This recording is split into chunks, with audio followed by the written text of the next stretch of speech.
well. If it ain't another hump day in the basement. And holy crap, do we have a lot to talk about tonight. All kinds of stuff's been flying around the internet this week. Snyder dropped a bunch of stuff. Weird things coming out of Sony. We got a Superman poster and a teaser of the teaser trailer that's coming tomorrow morning at 9. It's nuts. We have much to talk about.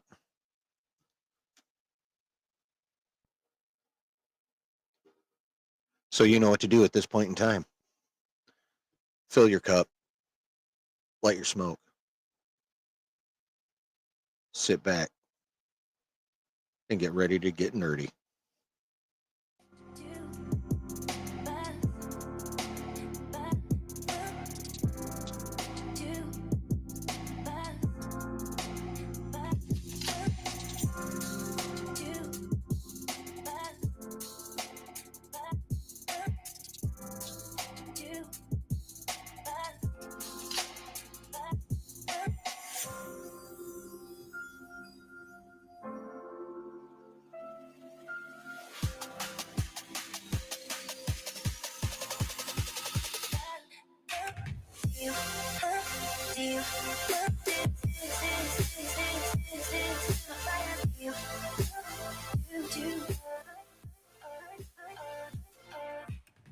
Well, hello. How is everybody this evening? Welcome to the basement.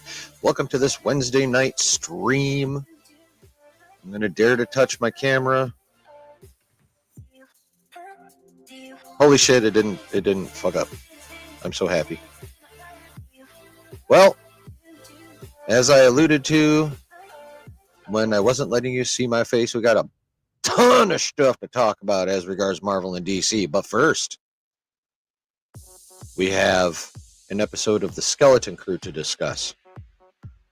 And with me this evening to discuss said episode is the man who has absolutely no choice but to talk out of his fucking neck, Headless Ned Stark. What's up, man? How you doing, bruh? Well, now I got my camera working, so that's good. Oh, you fixed it? Nice. Yeah, it's ridiculous. Dude. It hasn't done that in I can't even tell you how long. It's been probably a year since I logged in. And I'm like, why is my camera black and white? You know what I think it is? It's funny because I haven't even used this part of it in probably 4 months at least. So I have one of the live gamer, whatever it is to make the switch go on to stream yard. Basically, yeah. What is that called? It's sitting right here. I don't even know what the hell it's like a fucking. God damn it! You had to ask. Yeah, no. It's what is it called? It's called a. Isn't it just like a stream deck, right? Yeah, basically, yeah. And this thing is called a Live Gamer Portable 2 Plus, whatever. So what what I did is accidentally I switched that camera on, and once in a while it acts funny, and you got to go through the settings and change it when it turns black and white. And then, because I flip flop right to the camera I usually use, I think it just got confused on what I was trying to do. So, well, hey, it's fixed now. But I still say you should use that fucking black and white thing you showed me in a video at some point. It looks dope. I mean, obviously you don't want to spend a whole stream with that on that setting, but 30 to 90 seconds in black and white, split up here and there, it'd be tight. The problem is I don't even know how to go in there and do it because the camera I actually had to download an outside app. I mean, there's probably something on here that allows you to do that, but I'm just saying, keep it in the back of your mind. All right, that's all I'm saying, man.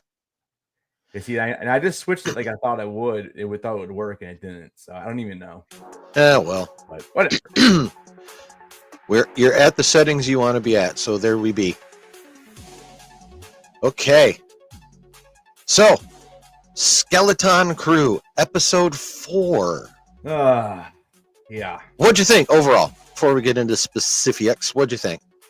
Well, so yesterday, my neighbor texted me. He's like, "What are we watching? Like a kid's show?" I'm like, "Well, bro, it is kind of like a kid's show. I mean, let's be honest." Mm-hmm. I said I did not like it. I said that I thought it was a filler episode, and the last 5 minutes was good. So yesterday I gave it a 3 out of 10. I've increased my score to a 4 out of 10. And I'm actually, before I got on here, I'm actually like editing the video for. I'm gonna try to drop it tonight. I don't know if it's gonna happen because I still got a while to go. But I don't know, man. It just didn't really do it for me. I feel like in this episode, it should have been something like an hour long, and you really could have not sped through the character development that they were trying to do. And I know that's what the episode really is about, is developing the kids for the most part. Yep. But again, it came in like 31 minutes or something. Like they sped through it. I didn't even understand when I was watching it the first time. I didn't even understand what the heck I was like. What the two factions are doing what against each other, and they're fighting why? Because they have livestock. I'm like, what? Yeah. They have the what are those guys called? The EOP? Yeah, the EOP. You know, they're obviously it's not the same, but as the ones on Tatooine, but it's basically the ones that farted Jar Jar. Yeah. And then Obi-Wan is riding him in Kenobi, and I think Qui-Gon is on it in Phantom Menace. Yep. Yeah. So yeah, I mean, it was just weird. I'm like, and then he's like just pays them off with the Republic credit, and obviously I'm still thinking something's gonna come back now with that. I mean, I don't know. It was just odd. It was an odd episode for me. It just kind of like slowed everything way down to where we were. So. Yeah, overall, I definitely still enjoyed it. Yeah, I mean, it's fine for what it is. Yeah. Well, I mean, like I actually enjoyed it. I will admit though, like the first few minutes, I'm like, the fuck are they doing? There's no goddamn way we're back at Anatton already. And then it's like, oh, okay, some shit happened here. And I like that it's the same type of world. Like it's literally like the same world. And we're probably going to go to at least one more planet, I would assume. I'm thinking two. One more each, right? Episodes 5, one each in episode 5 and episode 6. So what I'm curious to see is, are they all going to be looking like this, or are they going to? I mean, they said that, like, okay, so like in last episode, I assumed that they got Aldernized. I thought they were gone. Yeah, exactly. I didn't realize the planet was actually still there. Right. So I was kind of shocked when they landed there. I'm like, okay, so these planets are actually still there, and at least 2 of them are. Right, exactly. At least 2. I don't know. I mean, and then they go up into the Shanks realm, and we'll get to this and everything. And yep, and you got all the coordinates reminding us there's 9. I'm like, okay, that's fine. Again, but we know there's 9 because we saw the map last episode. I don't know. I just feel like if you wanted to create an episode where you wanted to dive into these kids and kind of like start giving them, some of that development, which I think probably, I mean, I know everyone loved Neil's story. I thought it was weird. I thought it was weird. I did like Fern. She's kind of coming to realization that being a leader isn't all it's made up to be. Yeah. But I know it just went so fast, and it's like all of a sudden at the end they're all like, okay, let's continue the journey. So I don't know. It was an odd one. Yeah. No, I respect that. I guess I just enjoyed it more. Yeah. I thought it was definitely a good time to start amping up the kids and actually giving them some depth. Yeah.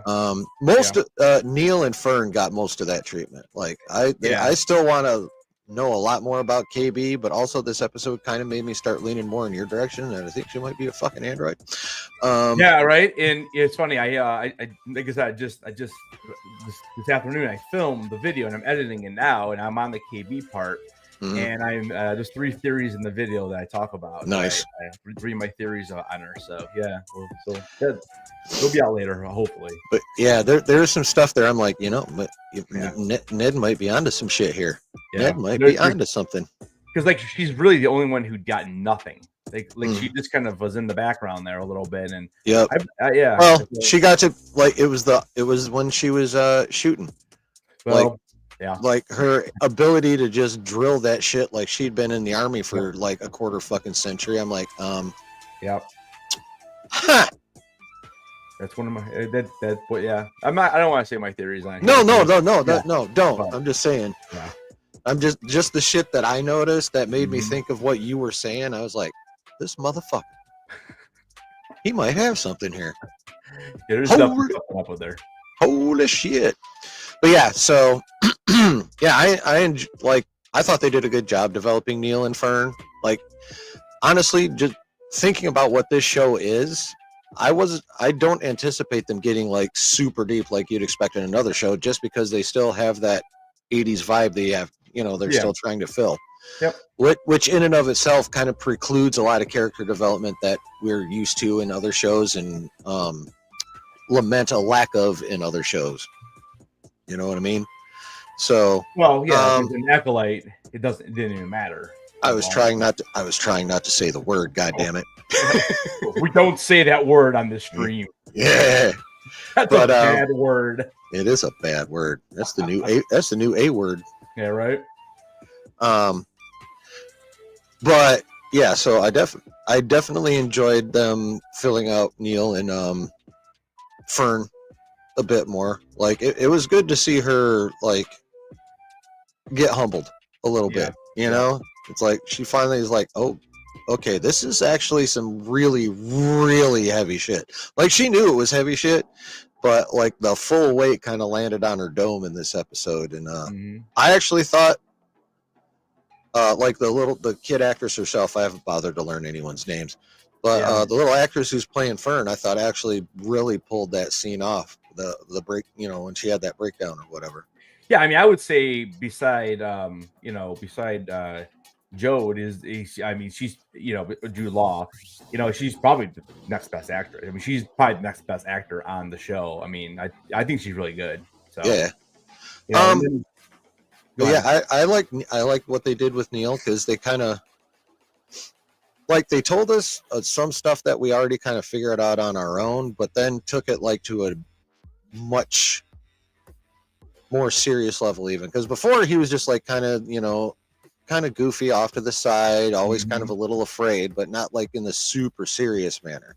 Yeah. And they took that and they went, okay, yeah, no, here's how it kind of more really is, and went, and I kind of dug it. And actually I got with being stuck under all those prosthetics, I actually give pretty good props to the kid who plays Neil for this episode, because he had a lot to do. Yeah, he did. He had a lot to do, and I think he actually did pretty well with it. Again, especially with all that literal encumbrance. You know what I mean? Yeah. Yeah, he's a good little actor. Whoever, I don't know their names either. But, know their names. I'll know them when they come to a con, and I want to get their autographs. Definitely. And then Wim got a little bit today in this episode. He, I think he realizes now that like adventuring isn't just all fun and games. Like there was a time like I think he was seriously like, oh my gosh, there's like somebody might get hurt now. Like I think he kind of came in that realization there. Yeah, I still want more of that from him though. Like he's still the one I think that like even outside of KB being like whatever the fuck she is, I still think Wim needs a little more a little something, little more realism injected into his attitude. Like he had them couple moments, but like by the end of it, when they were in the sanctum, he was still, well, at least until the Smee incident. But how old do you think Wim and Neil are supposed to be? I mean, I don't know the species of Neil, and I don't know if they live like long or they age the same as a human. Well, we'll just say in human years, I give them like 8 to 10. You think that young then, huh? Wow. Yeah, they're definitely still in lower elementary. They are no older than fifth. At best, they're like fifth graders, maybe sixth graders. I was thinking like 11 or 12. Yeah, like 8 years old. That's like you're talking like a second grader. Yeah, they're older than the second grade because they can actually talk. Yeah, so like 9, 10, 11. Probably, I would say 9 or 10. I feel like 10's the ceiling, just given. Yeah, 10 would be like fourth grade. Yeah. Mm-hmm. Yeah, fourth, fifth. Yeah, I think you're right about that. Yeah, I was kind of like I said, I was kind of assuming right around that 10 to 12 area, like almost preteen, not quite. Right. I mean, the girl is definitely older. I mean, I would put her at like more close. Like, are they supposed to be in the same class? Supposedly, but I feel like feel like she's definitely trying to think back to the big classroom scene. I feel like they have a little bit of an age range in there anyway. Yeah. Like I don't think it's like quite as structured as what we're used to. Yeah. Hey, here's fourth graders, and they're all fucking 10, and here's yeah, that kind of thing. I feel like they probably have them grouped in probably 2 to 3 of what our grades would be. Yeah. Yeah. So yeah, it wouldn't surprise, but yeah, I would say she's probably 11. She's got a year on them. At least a year, yeah. Minimum. Now I'm curious to see how old these extra actors are. Right. Hunter Iggy. Welcome in. Says David Ayer is receiving death threats for supporting James Gunn's Superman movie from Zack Snyder Bros. Well, there are fucking morons in every group. So that's just kind of how it is. Pick your fandom. Just pick your fandom. It's literally distributed the same way. You got your fucking anti-woke bitches over here. You got your we love everything and fuck you if you don't motherfuckers over here, and then the rest of us in the middle. That is literally every fandom out there. Yeah. So you know that very well about Star Wars, that's for sure. Oh yeah. Oh yeah. Well, trust me, it's any fandom. Like like I keep up with my football team, and the fans of my football team are literally the same. There's motherfuckers that literally hate everything the team does, motherfuckers that literally love everything the team does, and then the rest of us that are like, okay, that's cool. Please stop that shit. I love that. Knock that the hell off. It's literally all the same thing. It sucks what happened to Montgomery. Yeah, dude. So he's out for the year then. He's not. Well, he's out. He's off trying to get a third opinion, but probably. That's terrible. Yeah. I mean, it's good for my fantasy team since I have Gibbs, but right. Oh yeah, but like our defense though is literally been put through a fucking cheese grater. It's insane. Yeah. And they're still 12-2, right? Isn't that what the record is? Yep. Us, the Eagles, and Minnesota are all 12-2 currently. All chasing somehow the 13-1 Saints. I don't understand. Oops, shit. Hold on. Sorry. No. I don't know what happened there. I hit a button that I didn't know that button did anything. That's weird. You were saying? No, I'm just saying they're all chasing the 13-1 Chiefs. Somehow they just keep winning. Yeah, it's redonkulous because like they could very easily be like 6-7 or 6-8 right now, 7-7. Lucky bastards. They beat the Browns by more than a single digit point. So there you go. Well, I mean, no offense, but they should have. Dude, if Winston doesn't throw 18,000 interceptions, we probably could win that game. That's how crazy it is. Yeah. His touchdown to interception ratio is not good. Like everyone loves him, but man, like we all understand. Like, dude, you can't go out there and throw 3 or 4 interceptions a game. Like you have no chance. Yeah, he had 6 turnovers, and we still only lost by 14. Which that's kind of crazy. I know. I mean, the old Browns would have lost by like 7 touchdowns. Right. You can't keep doing it, man. No, not at all. Yeah, I don't know what's gonna happen, man. Yeah. All right, let's dive into this episode. Yeah. All right, so we start off with them arriving at some coordinates that we all think is at Atten, or well, that they thought was at Atten, and I was like, this better fucking not be at Atten. You want to know what I almost thought there? What? I was like, no. I'm like, let's do it. You find out pretty quick. Yeah. Like when I saw them land, I'm like, oh wait, it's the same planet. I'm like, wait, they go in the world between worlds? Are we retconning the sequel? That's all I kept thinking. I'm like, do we find a way to retcon? And no, it was a different planet. Yeah. But yeah, at first, this, like I said, at the when I was talking about the overall, it's like this first part, I'm like, what are you doing? What the fuck is happening around here? But then they got off the ship, and I'm like, okay, yeah, that's not at Atten, because this place is fucked up. Yeah. Yeah, it looked like zombie land, I was almost expecting some zombies to come out or something. Right? Rate it. I was kind of shocked to see so many people living there, though. You know, I don't Yeah, know. I mean, it was definitely post-apocalyptic, and I mean, how many did we actually see? Like maybe a few hundred on each side, if that. Like Yeah, mostly the Troik. Like we only really saw the Hattons twice when they were marching the Opies away, and then when Jude Law walked off the ship and was like, "Oh, ugh." So I mean, I doubt there's like I think that Jesus fucking Christ English, bro. That those scenes gave me the impression that like the population of the entire world might number in the hundreds of thousands total.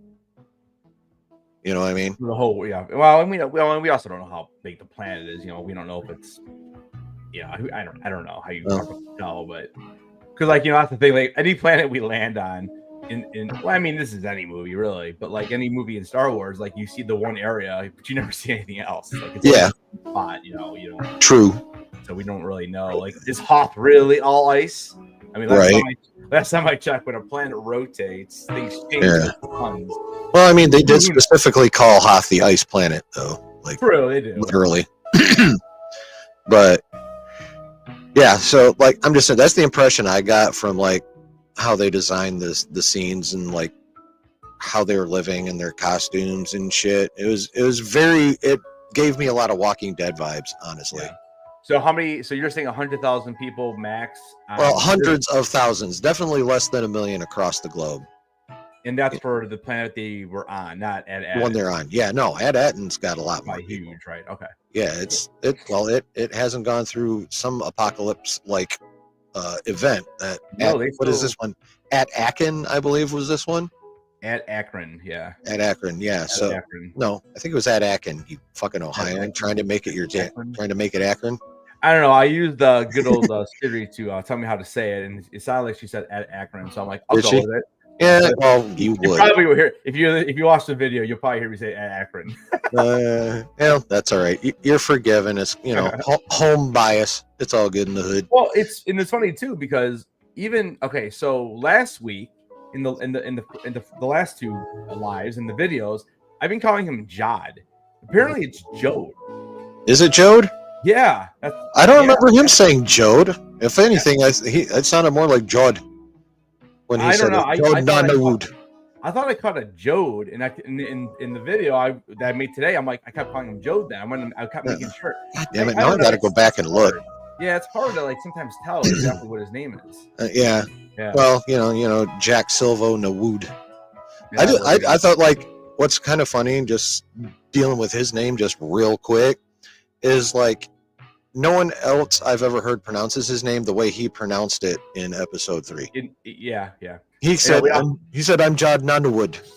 Like he almost made it like one word. Yeah. Yeah, I'm not really sure why it's not and not would. I mean, I don't know exactly what that means, but fucking Star Wars names. I'm sure they've got some kind of like formula, like, okay, take this word, like the 5th word from the 6th sentence in the book you're reading now, and that'll be the first name.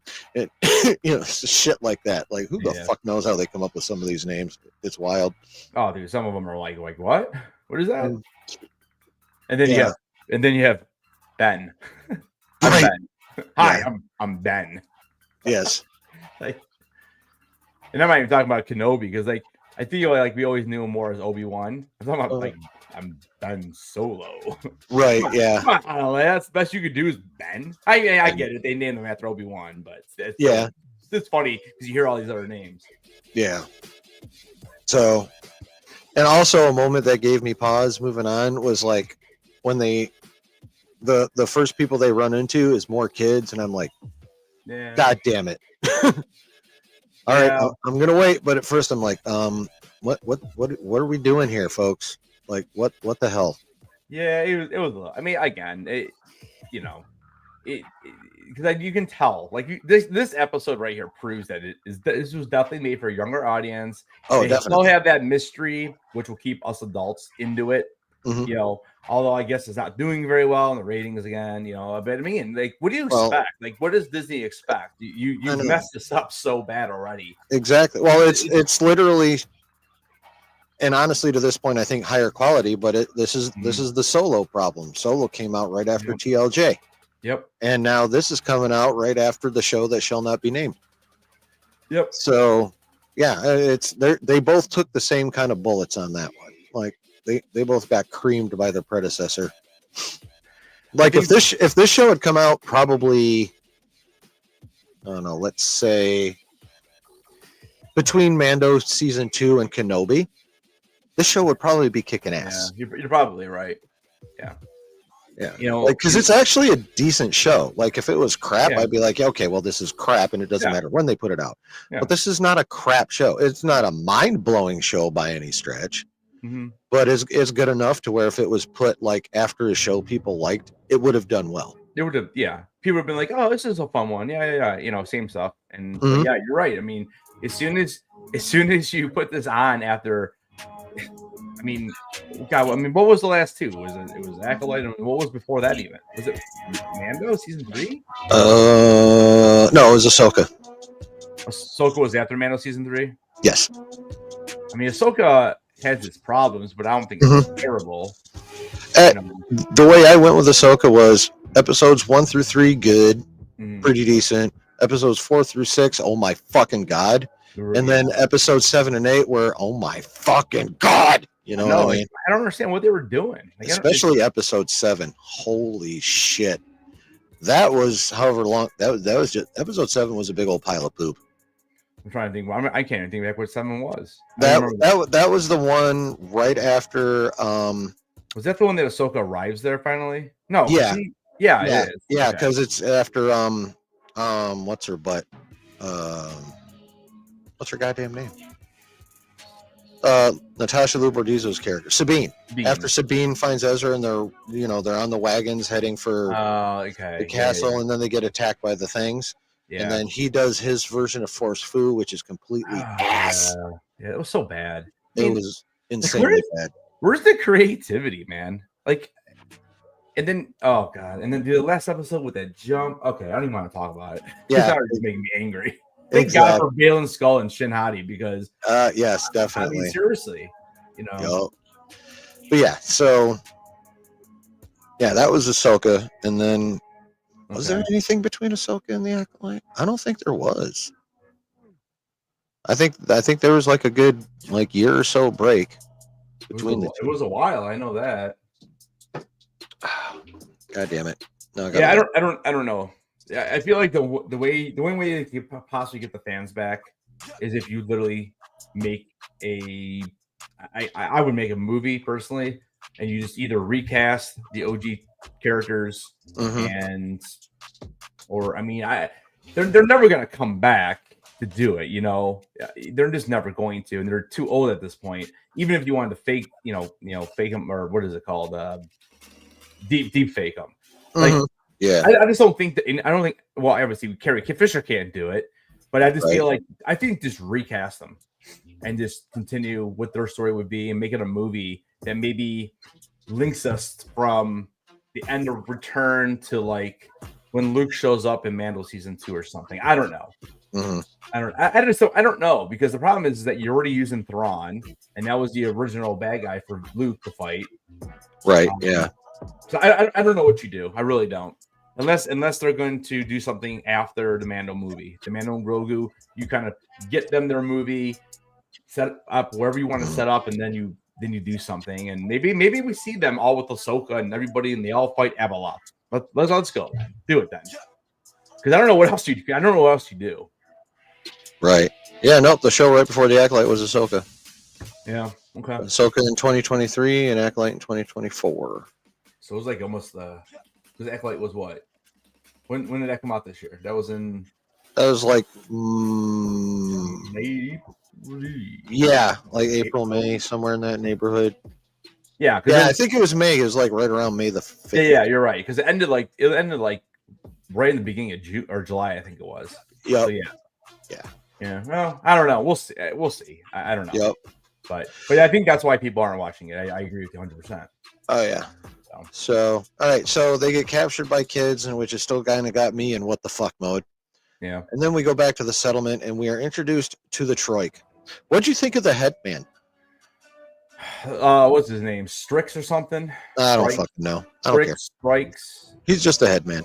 Yeah, I mean, he was just there to be a leader. And really, the episode was about the girl, Hayan. I think it was Hayan. I think her name was. Yeah, something like that. Yeah. So I mean, it really didn't really do much. Like I said, it was so rushed. I barely even knew what was happening. And before you know it, you just kind of oh, so they wanted to make him have his low hero moment, and to show that he's not going to be afraid, And it was a weird episode, man. I think it was so rushed.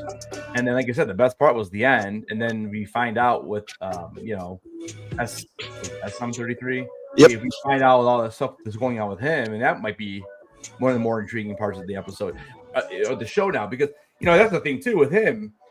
I want to know who the old master was, or yeah, exactly. Yeah, the original captain that gave him the forget me orders. Yeah, and I wonder if they're going to try to do something with that. Like 1,000 years ago or so. So yeah, I mean, they better fucking do something with that. That's all I'm saying. Some kind of link, Yeah, I mean, I feel like they're going to be, because just about everything they've dropped in front of us, they've already kind of started to pay off in the next episode. Obviously, not completely. Yeah, but we got that star chart last episode, and then this episode we end up on one of the planets in the chart that's not the one they fucking wanted to be. So right. Yeah, they've dribbled a few things, but they've also kept us on the path with those same things while adding more. So when they gave when she gave them, does she give them the coordinates? Kim, did she? Yeah.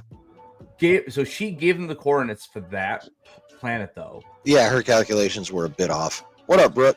Or did she? I mean, did she do this on purpose? That's also a possibility. I mean, she doesn't like Jod much. Jode, Nanawood, whatever his fucking name is. Crimson Jack. Yeah, she obviously didn't like him that much. So I figure. See, it's weird though, because she obviously was very concerned about the kids. So I don't know that she'd want to fuck them over. Yeah. But on the other hand, she might just hate fucking Jude Law that much. You never know. Why? Remind me, how did she have the coordinates? She whipped out that star chart, and then she started feeding a whole bunch of information into her computer off the star chart, off other shit she had. And that's then she saw the shit on the back of Fern's backpack and threw that into the mix. Yeah. And then she was like, "Oh, I'll have this chart. Oh, damn it! I'm waiting for the cops to show up." And then she started fucking around. But yeah, she actually had it most of the way done before the hullabaloo even started there. Okay. Because I mean, at this point, so did they technically have the coordinates for all the other planets now? Because the only one that was scratched out or removed was at Eden. Yeah. Yeah, they do. Except unless my count was off, there's still one planet that we have not been given the name of yet. Oh. I only remember them saying 7 other names besides Eden, including the planet they were on. I'd have to go back and watch, but I feel like they didn't name a planet. Was it in this last episode? And yeah, when they were wandering around the sanctum, or what they know of as the supervisor's tower, and we're reading the names of the planets off the pillars. I was counting while watching, and unless I done fucked up, they've only still named 8 of the 9 planets. And that includes Eden and Adakin, the one they were on. Let's see. I'm trying to see if I can find it. Every planet in your skeleton crew. All right, so we got Eden. That's 1. Oh, they're not doing it. That's not what I want. They're calling the observer. Yeah, that's not correct. That was a fake news for a click right there. Damn it, Jim. I know. Because I know they named a bunch of them. Yeah, it's I'm a streamer, not a cartographer. Okay. But yeah, I don't know. I would have to go back and watch it too then, and actually cut them off and write them down or whatever. Actually, give me 2 seconds here. All right. Where'd it go? There it is. Come here.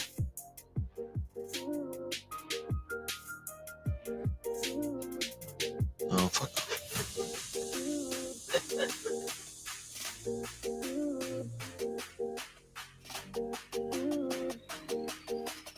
Yeah, this is just Oh shit. Shut up. Okay, there we go.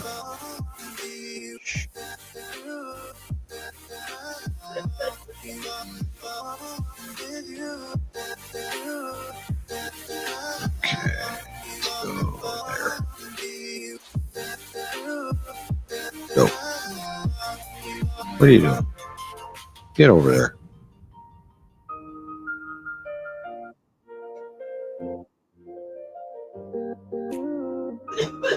All right. Come on. Skip. Skip. Okay. All right. And up they go. Up they go. Into the room. Oh, do I have to have the fuck? Okay, we'll do it this way then. It won't show the fucking whatchamahooters when it's actually muted. Subtitles. Oh, on Disney? Yeah. Can't say I remember no atin. Okay, here we go. That says at A2, 1. At A2, how you spell it? AYTW. At Akron, where they're at. Okay. Those are and they literally said those are the coordinates that Kim gave us to the system. At Arisia, at Aravan, at Akota. Guys, I found at Atten with no coordinates. What was the last one? At Arisia, and then what? At A2. I got that one. Look, there's more. At Akron, that's where they're at. Yep. At Arisia. At Arisia. Yep. And at Aravan. And at Akota. And then at Atten. Yes, the coordinates are gone. Are you going to name any more planets? So that's 6. That's 6 out of 9. Yeah. Who in the I can't even remember who said this in the thing. The kids were running around looking at the pillars, so it was a couple of them. Oh, okay. So they went around. So yeah. Okay. So they named 6 of them. Yep. All right. Okay. See, I miscounted. I was right about being wrong.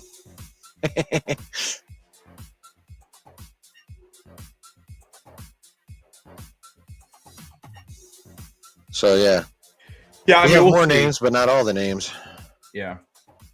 But yeah, let's see. So yeah, they got their, they're testing from the headman, and they're like, "Hey, you guys get to go lead the next raid," which is what gave Neo one of his bigger moments. Yeah. And then that's when Jude Law be coming through out of the fog. I'm here. Right, exactly. It was weird. And then Neo just runs up to him like, "Oh my gosh, I'm so happy you're here. Yeah, you saved us." But yeah, that was, it was fun watching what the kids went through. But yeah, a lot of it was like the best of it happened in the tower, or the sanctum, or whatever you want to fucking Yeah, that's call what I'm saying. Like the last 5 minutes was good, and we learned a lot more about the droid, which at this fucking point, SM-33. That was some shit though, right? Yeah, it was pretty cool. It's going crazy. Mm-hmm. Limb from limb. I don't know if I like the fact that he can just run over and just like click his little button off on the back of his neck like C-3PO, but whatever. Right. I guess it's a droid, so yeah. I don't know.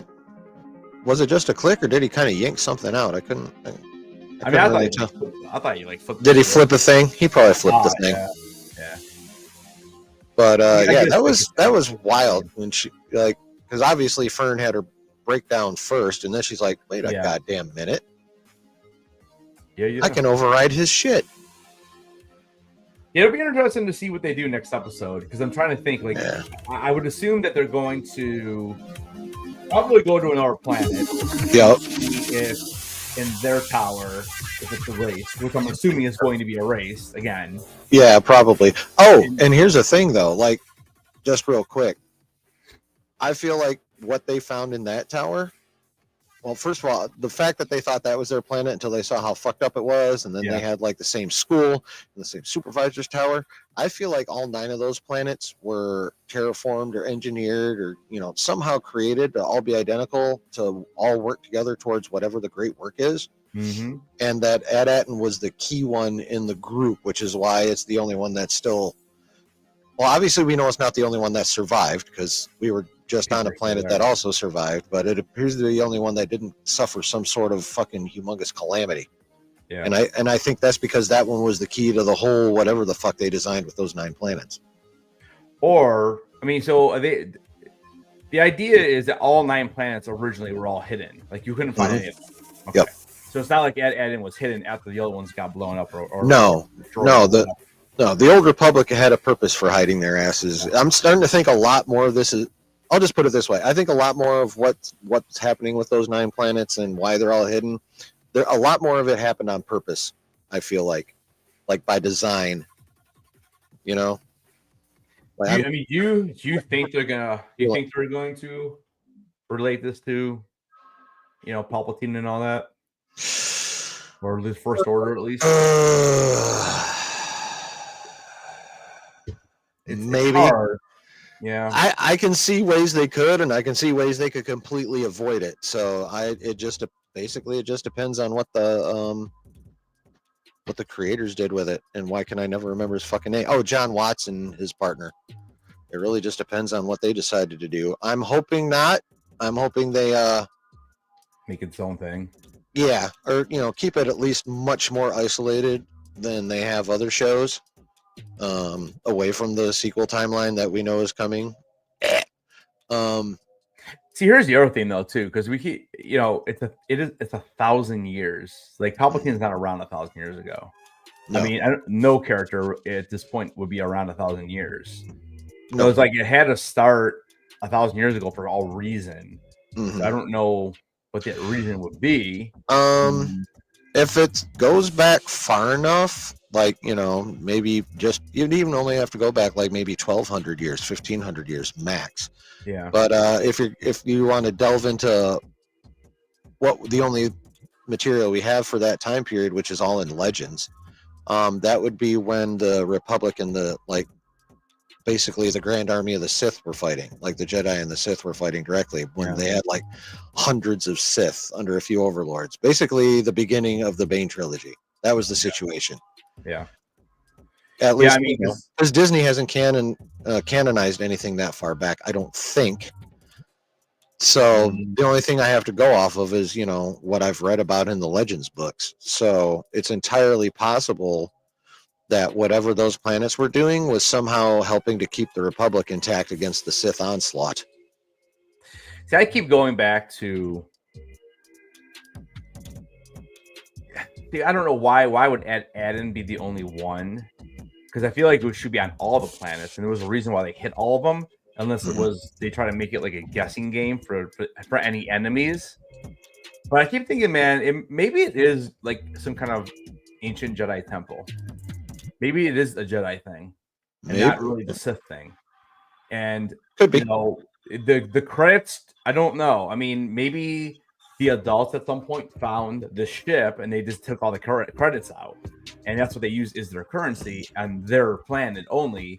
And these other people just know about them because they're Old Republic credits because they have the symbols and all that. But I don't know. You think I don't know if they're really producing it. I keep thinking it's not going to be that. I think it's too obvious. Yeah, I don't. But the treasure is vague. Like, treasure could be anything. Obviously, there's the traditional, definition of treasure, which is why we get all the pirate angle and shit. Yes. Oh, yikes. Justin, what up, my guy? We're almost done. Don't worry. So yeah, there's that. But if it's not hard cash, I figure it could be something a lot different. What that is, I haven't really been able to get my brain to pick yet. Ooh, I know. Maybe it could be. Maybe it is like Sith temples or Sith whatever. Right. What do you mean fix my mic? What's wrong with my mic? Is it too hot? What up, Lou? Maybe It's the Sith wave painters. You shut your mouth when you're talking to me. God damn it. You I don't mean- say that. Dude, just trying to think. I think he's like, let's link it all together. Well, stop thinking evil thoughts.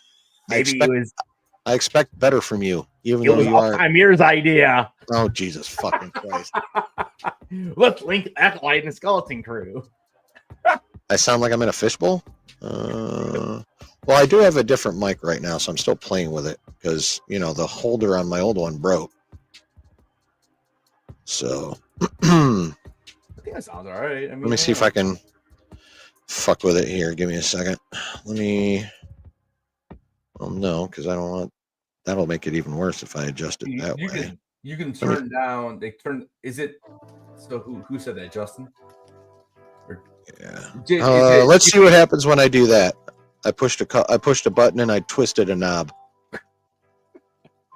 I mean, do you think it's too loud? I think it's You just said it sounds like I'm in a fishbowl, so it's kind of hollow. I'm just trying to think if you turn down the volume on StreamYard a little bit. Oh yeah, maybe. What setting on StreamYard do you have? Do you have the Here's my audio. Audio. Like, do you have echo cancellation on and reduce mic background noise? The echo cancellation, but I don't have the other one. Turn that off. Ooh. Maybe that'll help. How'd that? So do? now turn the mic volume up a little bit. Like I have mine set at usually around 130. How about now? You're still a little low. It sounds better, but you just need to turn it up. Well, that's as up as it gets. Maybe let's see here. All right, let's do this. I'll kick it up a little bit. How's that now? I'll say something again. I kicked it up in the StreamYard volume. It sounds better. It's a lot lower than what it was. All right, that's all the way up on StreamYard and all the way up on my soundboard. It ain't getting any louder than this. I think it sounds better. That's better? All right, cool. Yeah, I think so. Thank you all for your assistance. Thank you, Jay. Thank you, Ned. Okay, so where were we? Oh, yeah. Let's talk about the Psycho Bot, because how fun was the Psycho Murder Bot? Psycho Murder Bot was the best part of this episode. Yeah, I do agree. He was going crazy. He was going crazy. I think it was cool. Like, I like how they tied in like what she could do to her droid that we saw her do to her droid back in the first episode. Yeah. And then they found a way to bring it right into this one. So I thought that was actually kind of a cool little tie back that I did not see coming. Like that one kind of surprised me because, it was her screwing with her droid at home was just, it was just such a small right then in that moment in the, the picture of the home life thing. So it, they made it seem insignificant, and then they made it really significant in this episode. Yeah. So yeah, like that part I thought was cool. I mean, they're probably going to end up getting the cornice from the droid. Oh, probably. They probably like I said, we're probably going to go to. What I would like to see is, I know we're going to go to another planet anyways because they're going to keep looking for these coordinates. Okay, so let's spend one episode. Let's go to like 2. You're going to find out they're both scratched off again. Let's not meet it. Let's just have the planet empty. We don't need to meet anybody. You guys know where to go. Boom, go there. Yeah. And I mean, they can still show a lot of destruction, but then it could look like we don't need to have other people. What up, Dub? Yeah, we don't need it on other groups again, and it would just make it extra confusing. And just get there, get it done, and let's spend like 12 minutes on that. What up, Dan? 2 different planets. Right. Yeah. Just give us some destruction and some Uncle Owen and Aunt Beru treatment. A few cooked skeletons here and there, and we'll be good. And we're good. Yeah. So.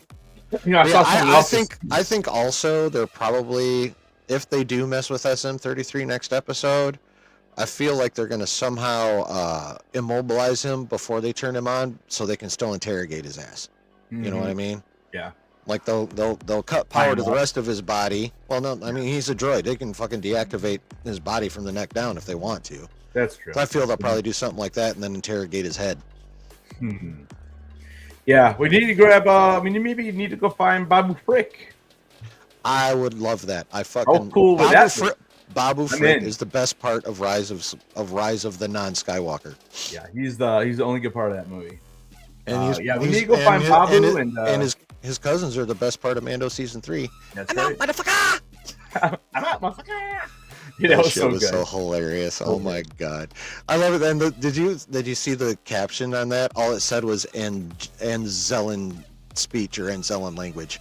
Yeah, it doesn't say it, but yeah, dude, It I sounded played just that like thing that. so many times. I know That he shit said was it. hilarious. Yeah. And that is really, if you think about it, just like Disney to sneak some shit in like that, though. I know, Like right? all the stuff they've snuck into their fucking animated features over the decades. Come on. I made a video when that happened. I remember I made it, and as Now my mic is too hot. What the fuck? God damn it. Make up your mind, chat. First it was too low, now it's too high. All right, let's try this. Put it a little bit in the middle of where I had it before, and we're cranked. We'll go there. Let's see if that does it. I still think it sounds all right. We'll do that. Is that a little bit better, Dub? Is it done? Yeah, clicking? it also depends how loud you speak into it. You know, that's all. True. You said it's a new mic or just a new? No, it's my old mic because this part for this mic fucking just snapped out of nowhere on me. Like I went to get a drink and I moved my thing and I didn't realize what happened because I got up to go get a drink, go pee and shit. When I came back, this was just lying on the desk. Okay. I was like, God damn it. So yeah. But I still had this mic, so I just, and it sits in its thing right here, which happens to be wide enough to rest in the old thing, so it works. Yeah. But yeah, I know I made a video about that, and I took like all the horrible parts of like the sequel trilogies, and I'm just like I would play it, and I was like, "Come on, motherfucker!" just over and over again, like a bunch of them. It was that's funny. Fucking hilarious, dude. I like that. That's a good idea. Yeah. All right. So, what's your level of anticipation for episode 5? I mean, I'm still interested. I still want to watch it.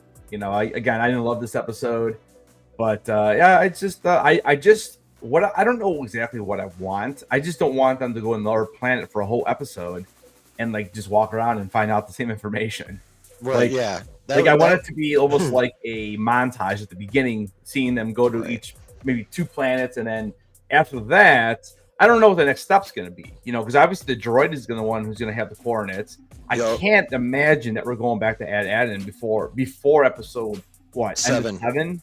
I would say, yeah, that's what I would say. Yeah, that's what I was talking about last night. Is probably mid to late episode 7 is probably when they'll get back. Right, because they do need to spend with all the shit they need to explain on the planet. Yep.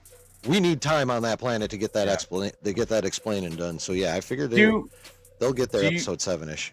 And I know we talked about this briefly last week. Part of me also thinks that maybe we do get a full episode without the kids or Jude Law, and we just are on the planet with the parents, and we learn a lot more about that. And then the next time, and then I don't really want to do either. No. I would rather it go bounce back and forth.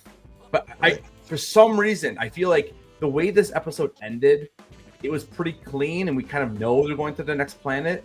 Mm-hmm. And then maybe in episode 6, we kind of already see them like, this is the 3rd one, and look, it's still scratched out.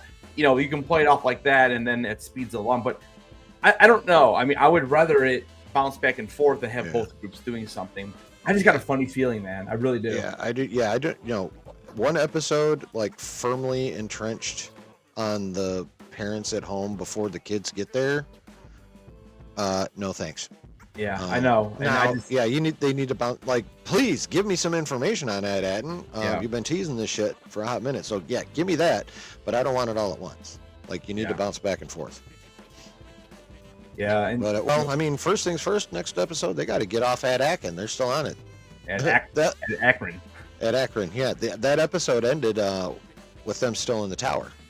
Yeah. So they still got to make the trek back to the ship and avoid that other tribe and all that kind of fun shit. So.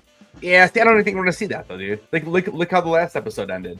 True. They were running away and flying, and all of a sudden they're like, "Okay, we're here." I'm like, is this where we left off? I guess so. Yeah. Yeah, I don't know.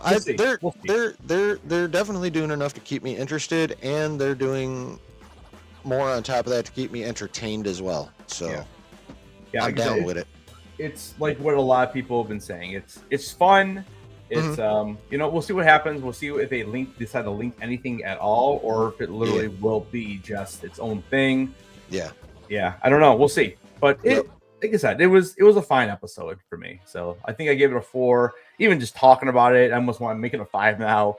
because at least it's fun to talk about. Still, it's not like I'm just pissed. It's not like I'm just pissed off, Right. like talking about something else. Yeah, exactly. Because that was just brutal. But yeah.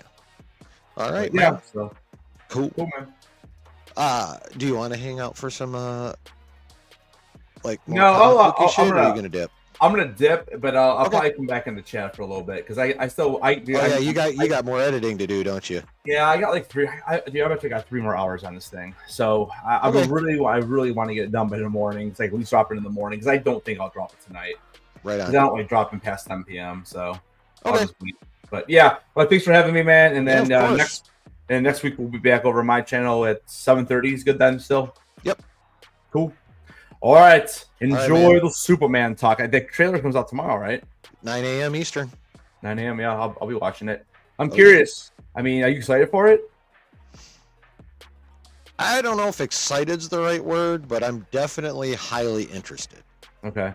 Yeah, I don't know if I mean, I know people are hit or miss with James Gunn, and I don't really know the actor at all. Like I couldn't even tell you what he's been in. So I don't know. One thing the last thing he was been in, it was kind of like a big show on one of the, I can't remember if it was on one of the streamers or on a cable channel, but he came in with a little cachet under his belt. Yeah. So hey, we'll see. And you never know until you see it, but exactly. Hopefully the trailer's good and gives you something to talk about too. So yeah, well, I mean, one way or the other is going to give me something to talk about.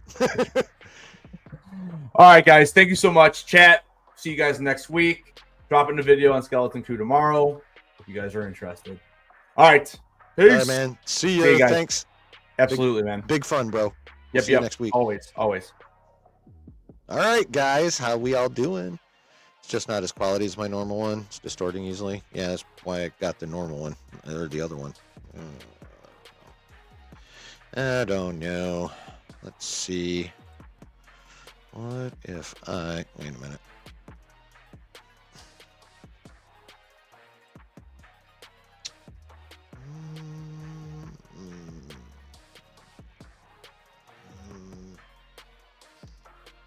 Let's try that.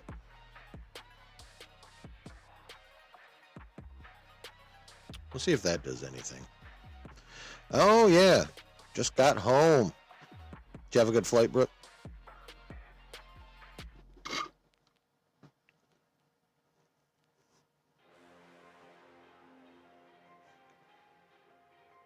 Later, Meng. What was I doing? Oh, yeah.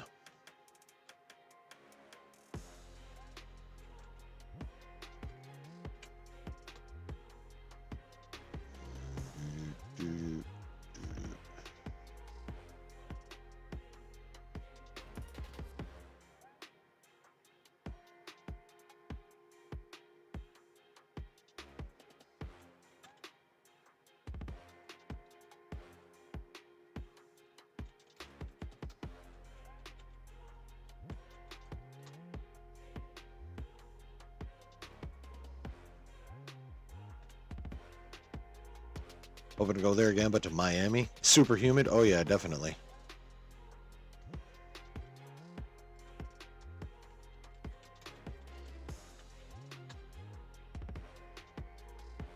God damn it.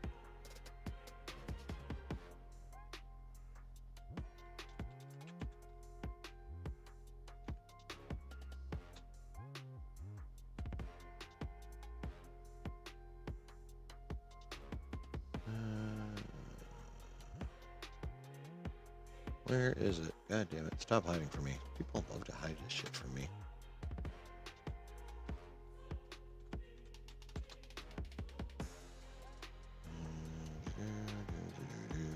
I know you motherfuckers had an article on this shit.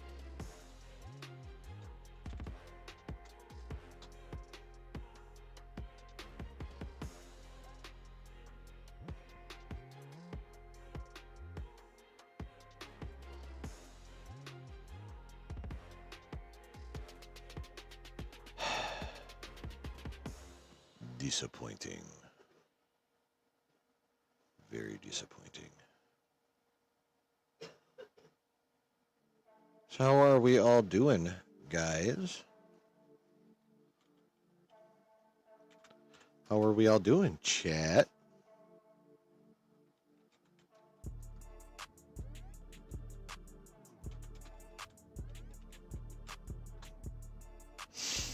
Yes, I know that, but I want an article.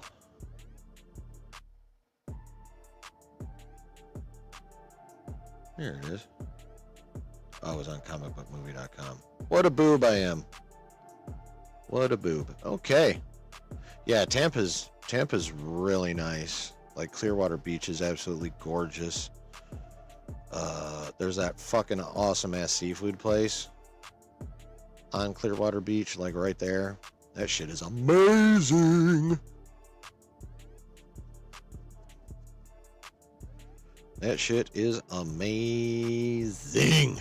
I mean, I love me some fucking seafood, and that shit's fresh, and it is well prepared, and it is tasty, and it is good. It's really good.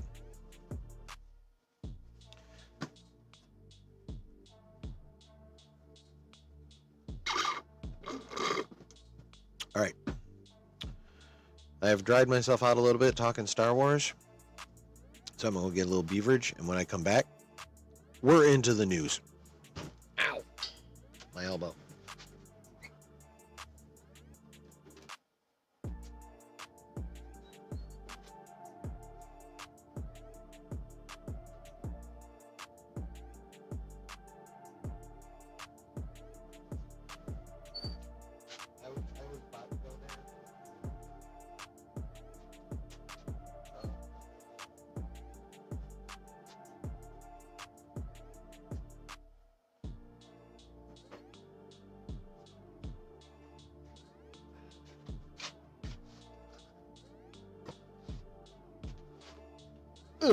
Okay.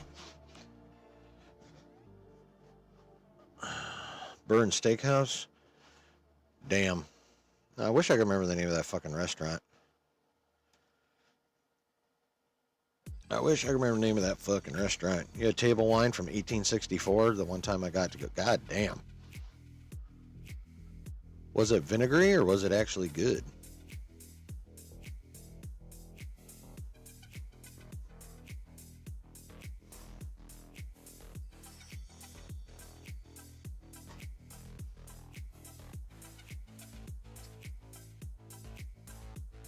No, I've never had old wine. I get wine from like fucking grocery store or like, you know, corner liquor store. And that's the rare occasion I get wine.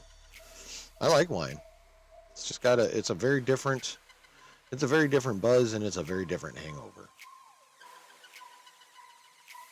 So there's that. All right, chat. Let us get into the news. Oh, yeah, that's right. I gotta fucking do it this way. God damn it. Yeah, that one. Sweet like toffee. The only wines that last that long are sweet dessert wines. Oh, well, that would be the kind I like. Right, Dan? I want to be like C-Dub when I grow up, too. Shit. I mean, you ain't lying. Okay. Item number 1. Rumor. Sony Pictures seriously considering selling Spider-Man IP back to Marvel Studios. Spider-Man, arguably Marvel Comics' most iconic and recognizable character. That would be, he's the biggest superhero on the planet, is what that is. Google Burn Steakhouse. I will. Was off limits to Marvel Studios for many years, until an unprecedented deal was struck with Sony Pictures. This agreement allowed both studios to share the wall crawler within the MCU, starting with 2016's Captain America Civil War. God damn, it's been that long already. And 2017's Spider-Man Homecoming. As part of the deal, Kevin Feige and former Sony Pictures chief Amy Pascal produced the Tom Holland-led Spider-Man films for Sony Pictures. And although it worked out very well for both parties, it did keep Holland's Peter Parker from any Sony projects that aren't officially part of the MCU. We recently learned that the partnership, quote, and I believe this was This quote comes from one of the trades. I just can't remember which one. Never precluded Sony from using Spider-Man in its movies that didn't bear his name. But there was, quote, a feeling within the studio that audiences would not accept Holland's Spidey suddenly popping up in a live-action film that wasn't a part of the MCU.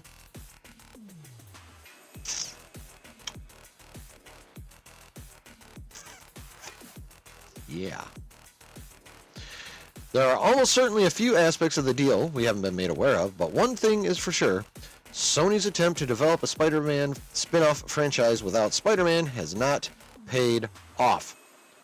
Although the Venom trilogy was successful, The Last Dance was the lowest grossing of the three, but still performed pretty well. Morbius and Madam Web were not, and it looks like Kraven the Hunter is also destined for box office bomb status. Oh, it's there. It's there. And Adam is going to be working for Josh for free.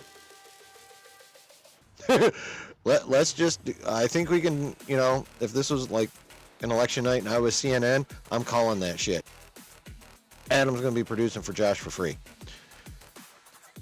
Despite one report claiming that Kraven will be the final SSU movie, Deadline believes the studio is actually planning to forge ahead after a reset.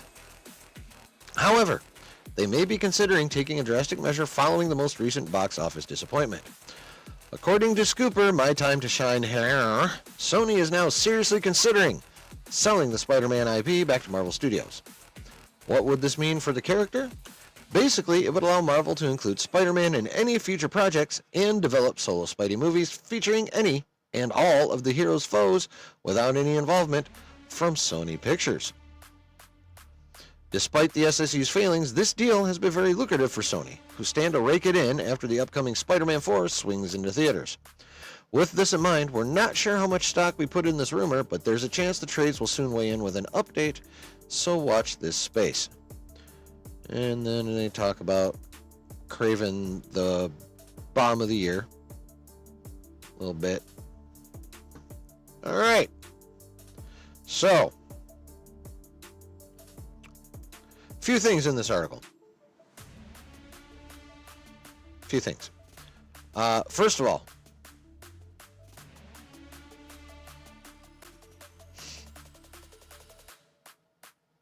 this quote. There was a feeling within the studio that audiences would not accept Holland's Spidey suddenly popping up in a live-action film that wasn't a part of the MCU. Wrong. The biggest mistake y'all fucking made was not putting Spider-Man in your movies. And by the way, it didn't have to be Tom Holland. Y'all bitches could have brought Andrew back. Y'all bitches could have brought Toby back. Y'all could have bounced back and forth a Spider-Man movie for each. Could have done Spider-Man 4. Could have done The Amazing Spider-Man 3. Could have tossed either one of them in Morbius, or in Madam Web, or in Kraven. It was all on the fucking table. So do not give me this shit that audiences would not accept Tom Holland outside of the MCU. Bullshit. Bullshit.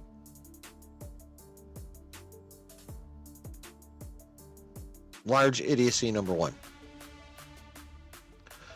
Now, we come to the rumor that Sony is, quote-unquote, seriously considering selling Spider-Man back to Marvel.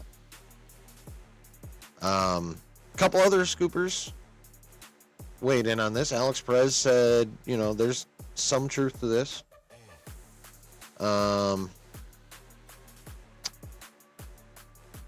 However, some truth to them considering it could literally mean they considered it for about 5 minutes before smacking the shit out of the person who came up with the idea.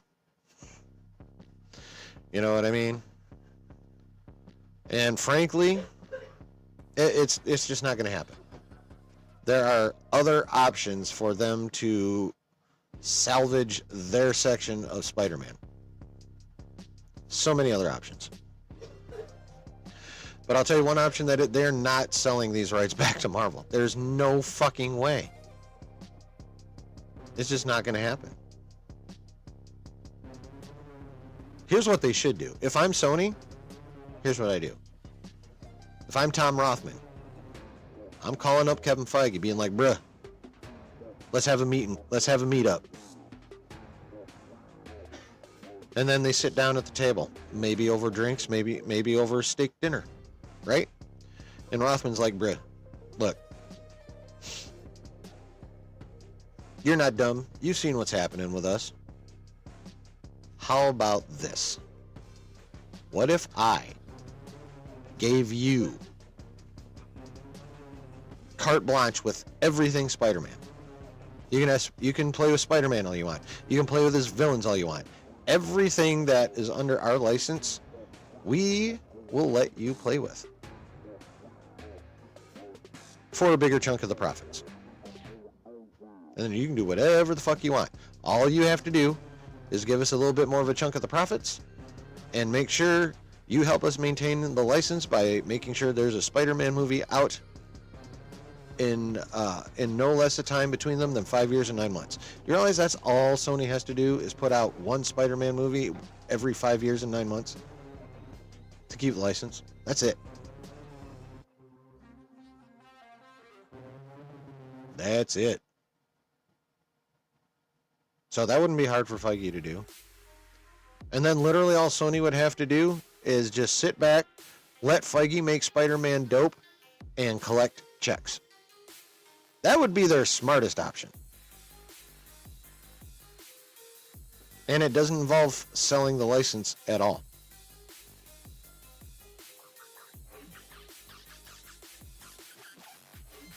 I'm sure there's other ways they could work it that are probably somewhat similar to that.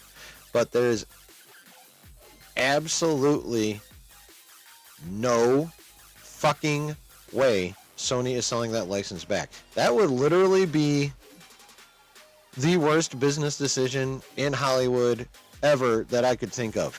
And we're talking 12 years of Kathleen Kennedy run Lucasfilm in that mix.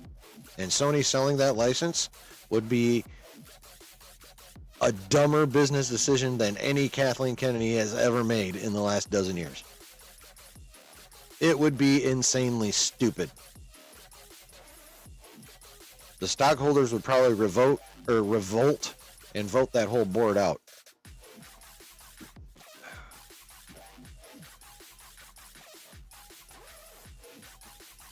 So, I mean, while it's fun to talk about, I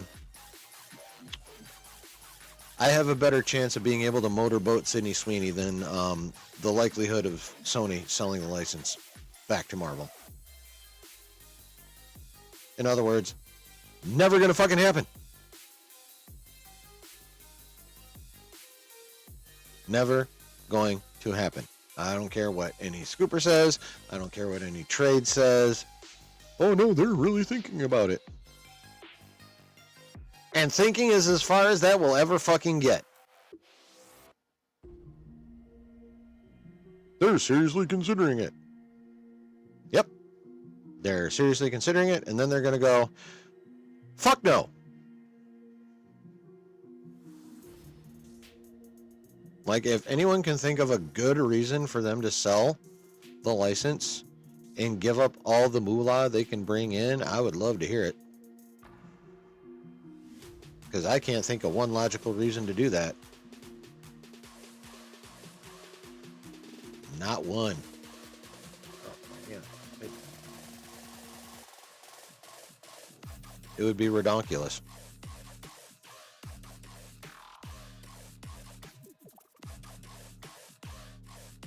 It would be utter redonkulousness. What do you guys think, chat? Check out their dessert wine menu. Oh, I will. Brooke says, I would be happy if Sony sold the rights of Spider-Man to Marvel. Good riddance, Sony. I mean, I'm not saying I wouldn't love it. Let's not get it twisted. I'm not saying I wouldn't love it. I would fucking love it. It's just not going to fucking happen. Now, the next best thing is the scenario I came up with. Rothman says, you can have all the toys and all the stress of making these movies. Just make sure you get movie out often enough for us to keep the license and send us checks. And then he does this.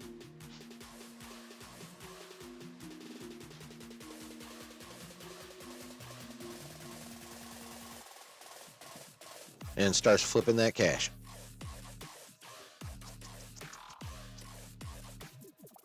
Like literally. That's all Sony would have to do. So, Delta Dan says they won't. Damn right they won't. I saw on Campia, he did the math. And he wasn't too distracted by Toby's junk. I mean, we are talking Spider-Man here. They have still made some money with the whole Spider-Verse, even with Kraven. Yeah, they have. Especially if you include the literal Spider-Verse movies. Titled that. Dan's motorboating Sydney Sweeney greater than Marvel Spider-Man? I mean, from personal, like, as an individual experience, oh yes. Like, you know, they're like, here, check out you have two choices. You can motorboat Sydney Sweeney, or you can check out this newest Spider-Man with the biggest VIP treatment you can get with the premiere in LA, all expenses paid and all that shit. You damn well better believe I'm sticking my face right between them titties and yes, sir. Yeah.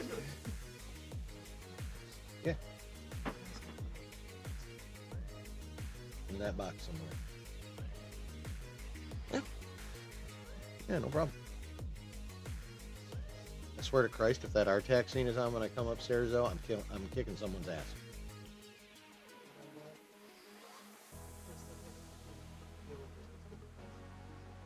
I've got enough reasons. I don't need another one. Yeah, whatever. Anywho. So, yeah, I just don't see any way that happens. As much, again, I would fucking love it. But honestly, if they just went the route I came up with, which is just like, here, Kevin, play and send us money. Like, that's a fucking win-win. Win. Sony wins, they get the bank without all the stress. Kevin wins because he gets all the toys, and we win also because Kevin gets all the toys. And we don't have to put up with Sony bullshit anymore.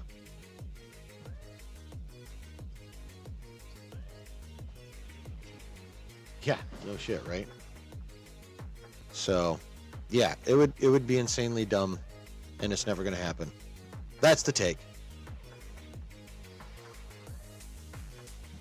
Oh yeah. Yay or nay, chat? Agree or disagree? Let me know. Did you find it? Cool. Love you. What do you think, chat?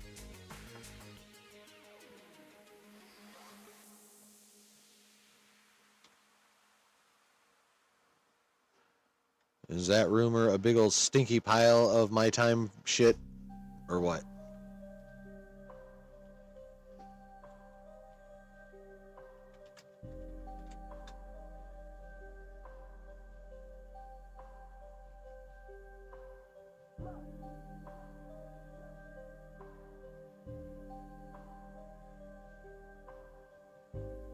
Okay, good. That's the one.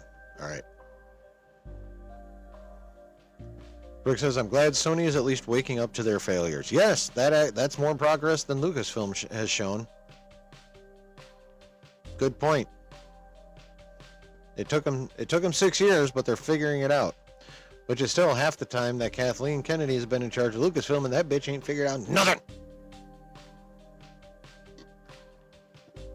So,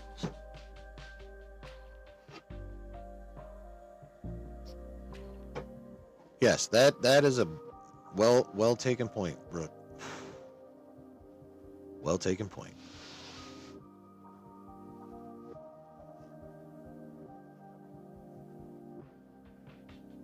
All right, next item up for bid. On Monday,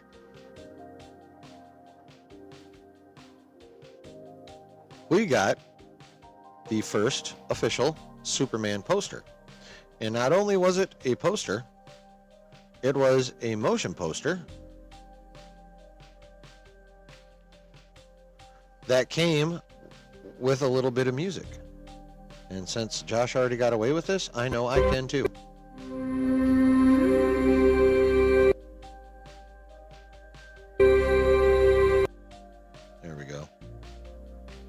Oh wait, now it's muted. You motherfucker.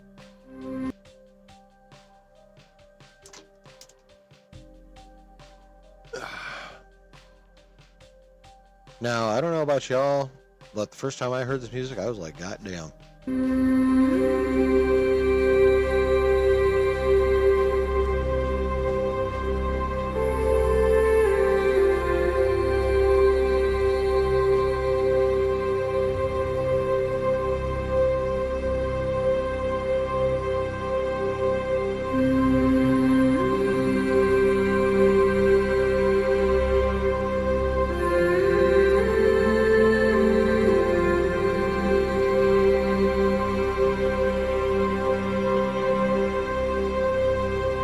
Here it comes.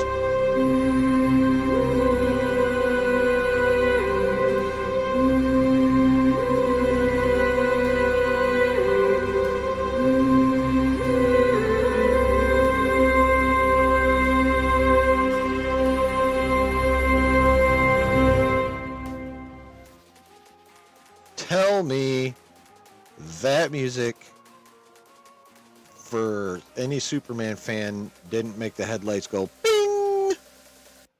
Like, you can't tell me that shit, especially at the end when the homage to the John Williams thing came in. Holy shit! Like, my nippies is hard right now.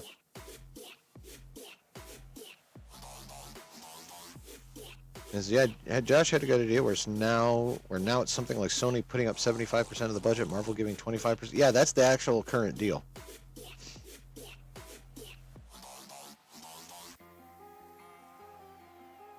That's the actual current deal. So for Spider-Man 4, Sony's putting up 75% of the budget. And they're going to get 75% of the profits. In my scenario, those numbers would be adjusted to Sony putting up less, but still getting more back. And I think if they pitched the right number, they could pull that off. You know what? I got to hear that shit one more time, chat.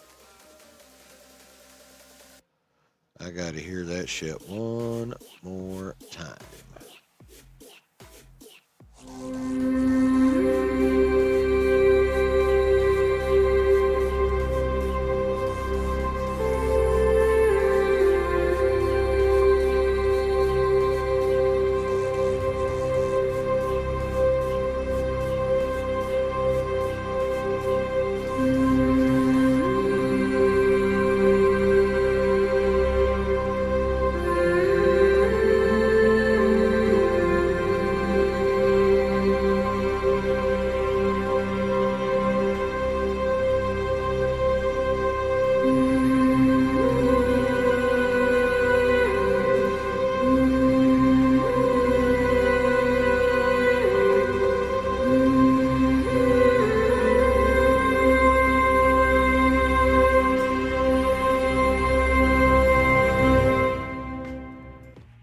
God damn.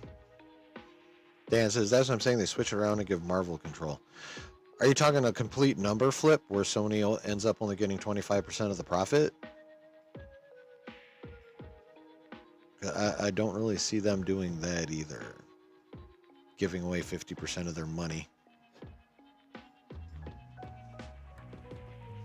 that they would otherwise be getting.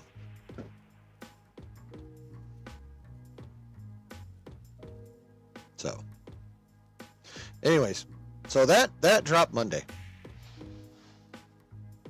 Or no, that dropped Tuesday. My apologies. No, that dropped Monday because today's Wednesday. What the fuck am I thinking? Yeah. So that dropped Monday, and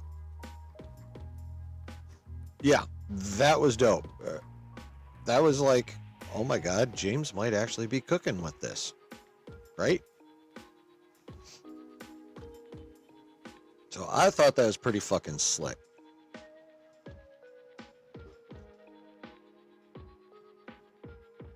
I thought that was pretty fucking sweet. But then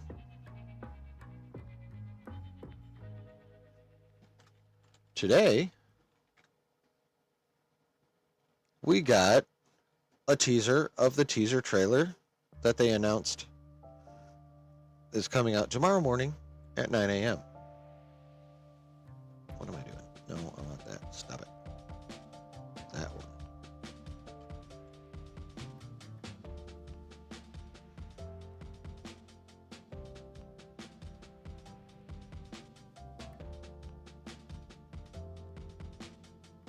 Now this one I'm not playing the sound on because it's the same music.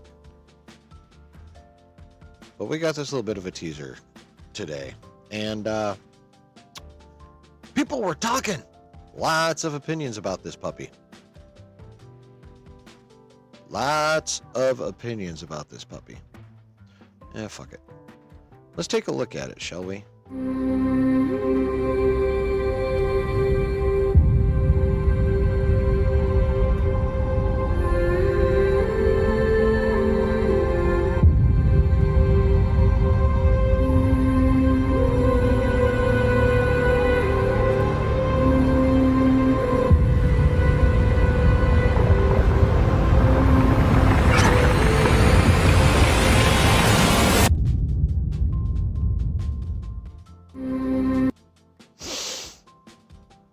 So that was nice and quick.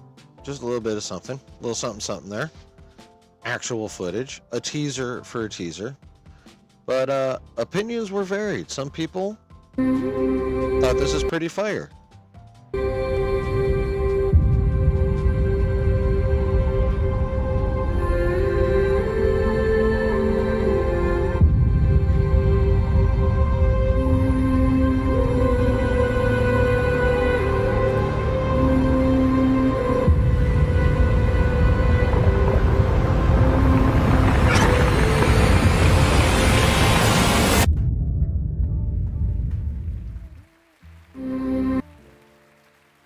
So, on the whole, quick little 30 seconds.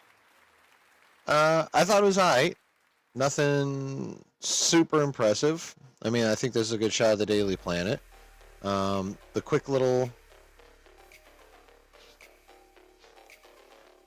shots, I could have used, obviously I understand why they didn't, but I could have used a little more Superman in there. Just a little. Not a lot, just a little. Dan says Josh was hating, but it was like 60% of chat that either loved or liked.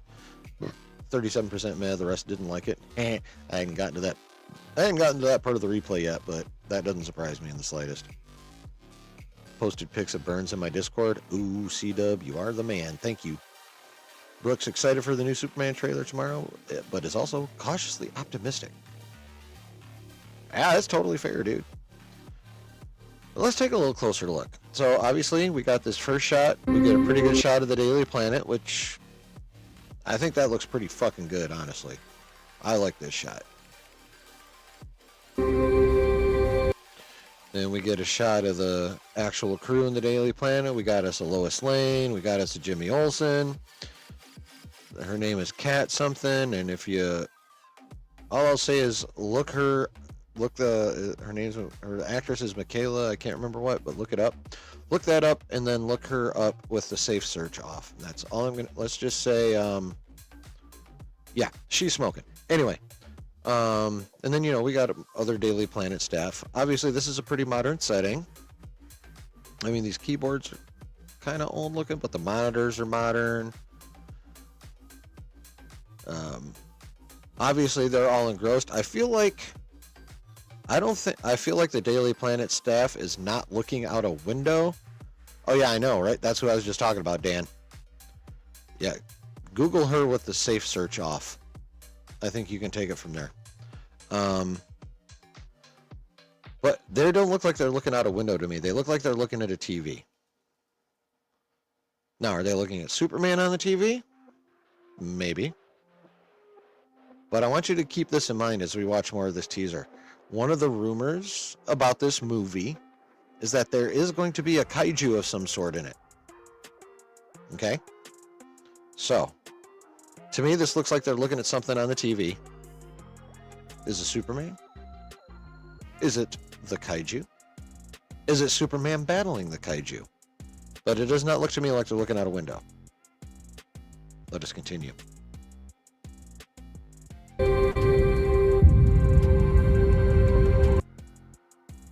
Now, Okay, Josh got way too nitpicky on the font. Like, seriously? Like, I don't mind the font. To me, the font is an homage to the Donner Superman, as I recall the credits vaguely. And just like, I really love how they worked the Williams, some of the Williams theme into this music we're hearing in this, and which is the same music we heard for the motion poster on Monday. I appreciate that shit. And this is an homage to that. To also back to the Donner Super. Yeah, Michaela Hoover. Oh my God. Yeah, if you use the right keyword with your safe search off, it's amazing. But yeah, so this is a Donner homage to me. I think Josh was going a little nuts on this part.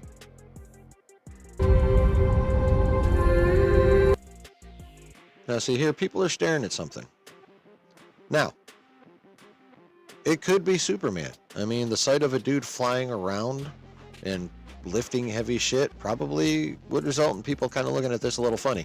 And now we definitely know we're in modern times because everyone's got their goddamn phones out.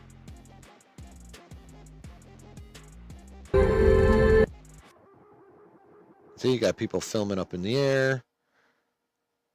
But maybe it's just this dude, and like, look at the faces though. That's not the faces of people that are like, wow, look at that shit. Hey, Travis. Going pretty all right. You like the teaser? Cool. We're breaking down the teaser. But these people don't appear to me to have like, wow, that's cool face.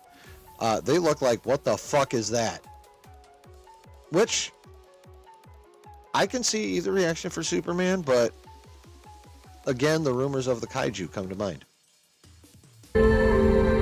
Especially the way these people look. And it looks, obviously, they're like on a higher floor. Is that fucking George Lopez? No. Well, obviously, they're on a higher floor. And they are freaking the fuck out. These are not people who are like, oh, wow, look at the dude flying. That's kind of interesting. They're like, what the fuck is that outside my window? Trevor says these crowd shots look more like action people being filmed while they were filming. Could be.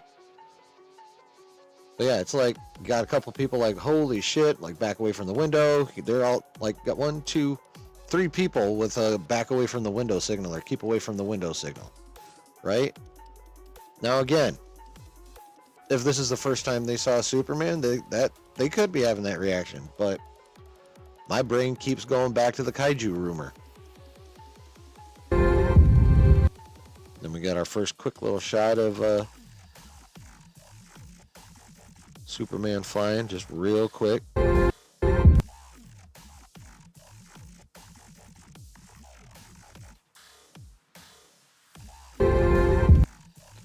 Now, what do you guys think? Is he flying through an Arctic area right there? Does that not look like he's flying through a frozen chasm? Think maybe he's on his way to or from the Fortress of Solitude? Maybe. I feel like this is to or from the Fortress of Solitude. That's what I think. This just looks way too Arctic to me to not be.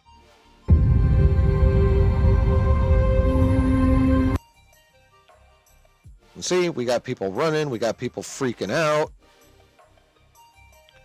People blocking the sun off their eyes so they can see what's going on.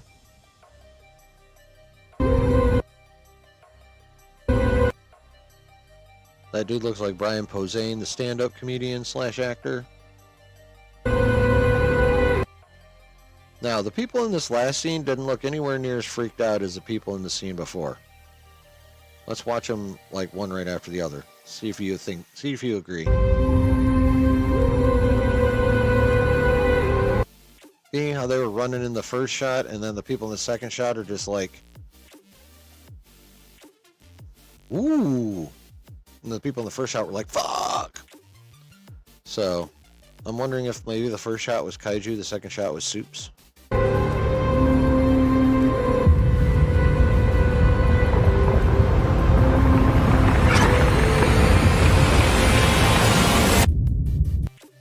And then, of course, we get Superman launching. Notice how we never really saw Corn Sweat's face. It's not like we don't know what he looks like. But,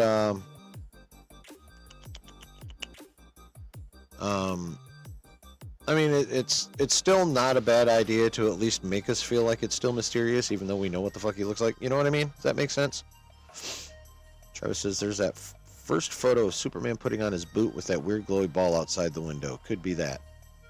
Oh, the weird glowy ball? See, I don't know if that's even going to be employed in the movie. Honestly. I mean, it could be. I'm not saying it won't be. I just don't know that it will be. I'd have to go back and look at that first photo anyway. Because I really only remember him sitting in the chair in his somewhat beat up suit, pulling on his fucking moon boots in his wrinkly ass suit. So, that kind of distracted me from what I remember as being a pretty cool looking background. But yeah, so all in all, definitely a trailer or a teaser that I don't feel should be doused in haterade. I don't know if it was fucking awesome. Notice how we can't see if he's wearing trunks on the outside.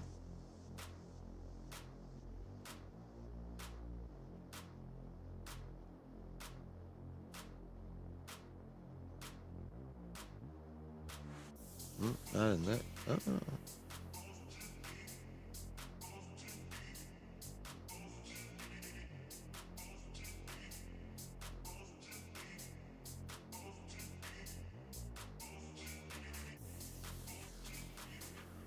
Where's his first quick little fly through? Oh, it's after that. Yep, not in that shot.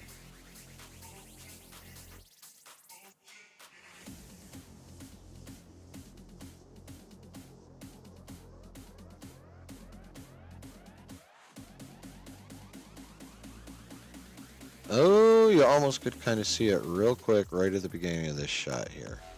The one where he's flying up.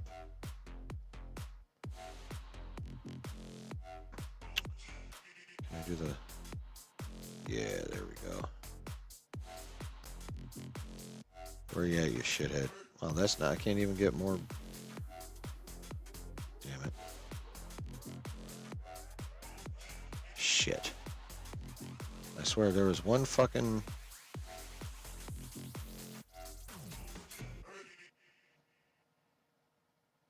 Oh, you motherfucker.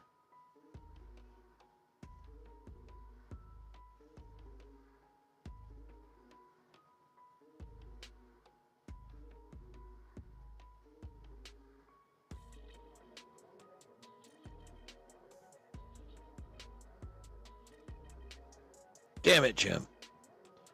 There's like literally a millisecond where it does kind of look like he's got the trunks on, but I can't find it. Shit. Oh well. But yeah, yeah, Dan, he definitely has the trunks on because it came out the other day that Corn Sweat's the one that talked James Gunn into the trunks in the first place, which kind of, goddamn it, Corn Sweat. But yeah, he be wearing the trunks for sure.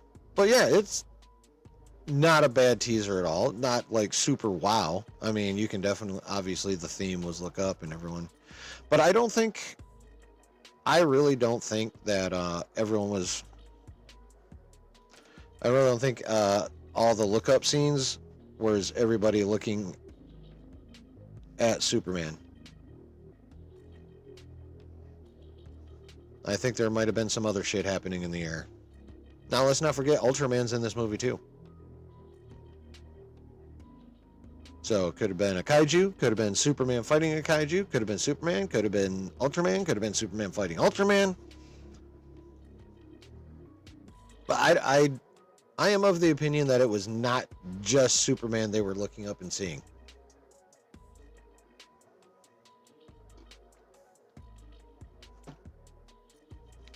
Now, tomorrow at 9 a.m. we get the actual trailer. It's been reported to be like 2 minutes and 20 seconds, which is kind of long for an alleged teaser. Generally, teasers are like a minute and a half at most. This tease of a tease was 30 seconds. So yeah, we're getting like a 2-minute teaser tomorrow. Word has gotten out about some of what's in it. To keep spoilers to a minimum, we're definitely going to see Superman in the very first part of it. We're supposed to see Crypto.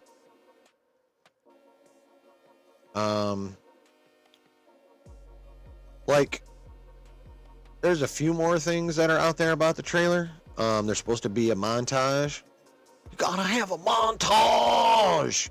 If you know what that's from, fuck yeah. So we're going to get a montage. We're going to see Superman himself at the beginning. We're going to see Crypto at the beginning.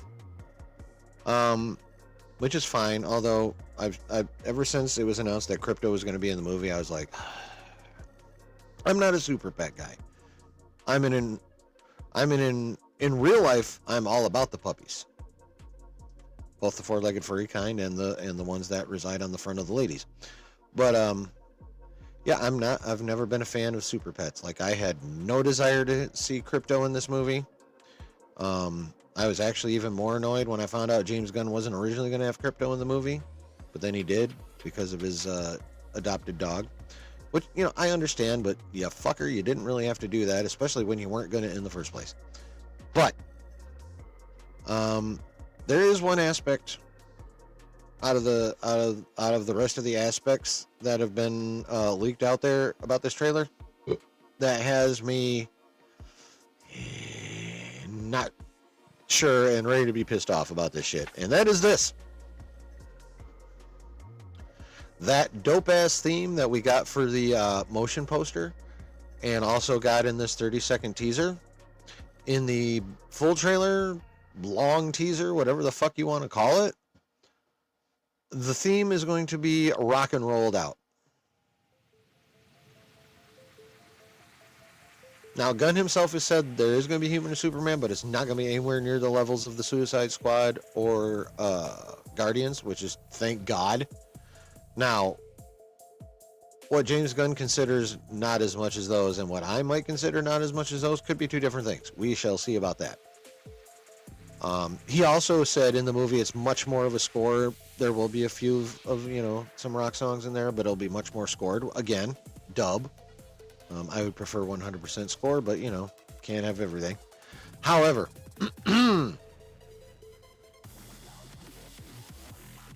again, obviously, trailer doesn't come out till tomorrow morning, so I haven't heard it.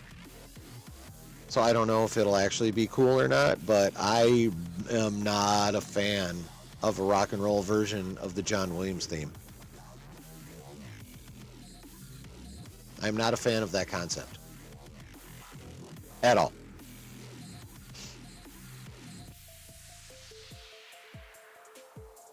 That part has me like, I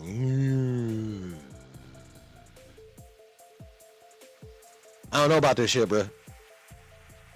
I don't know about that shit. Over 45 seconds is a trailer in my head, says Dan.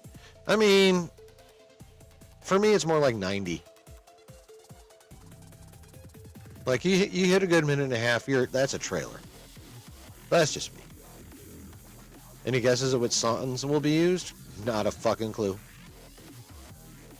Are you talking in the movie? I don't know, but whatever they are, they'll probably sound similar to shit we heard in Guardians, and the Suicide Squad, and Creature Commandos, and most shit that has James Gunn's name on it outside of just a producer.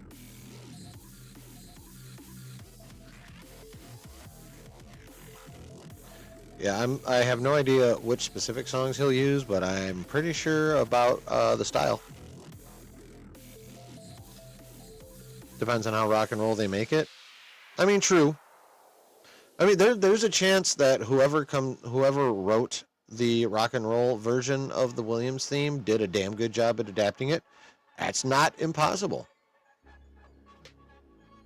In my mind, I don't know how probable it is, but it's not impossible. But it could be cool. They could have pulled it off. They could have done it right.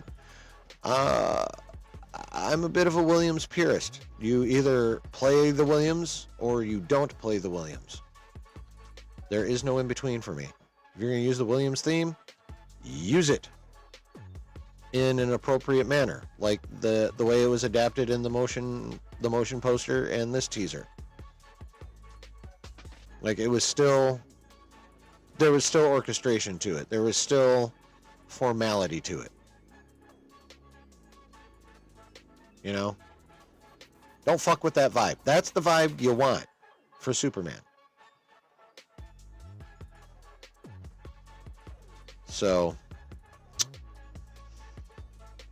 hopefully it's not aggravating as shit. Hopefully that's good. Hopefully the trailer in and of itself is good. You know? Like, I don't shit on Gunn as much as Josh does, but then again, I didn't get in a Twitter beef with him. Gunn does annoy me. I'm not a fan of his unrestrained sensibilities at all. I thought The Suicide Squad is DC's Love and Thunder or Quantumania. I haven't seen Peacemaker, and I'm probably never gonna. Like when James Gunn is going full gun, and y'all know I'm not shy about being over the top and over the line. His version of over the top and over the line does not jibe with me. So, I am glad he literally came out and made it a point to say the humor is restrained in that. So in Superman, I mean, I'm not saying like Superman has to be completely devoid of like, you know, some wisecracks and some quips, right? But I swear to God, there's a dick or a fart joke in Superman, I'm gonna lose my goddamn mind.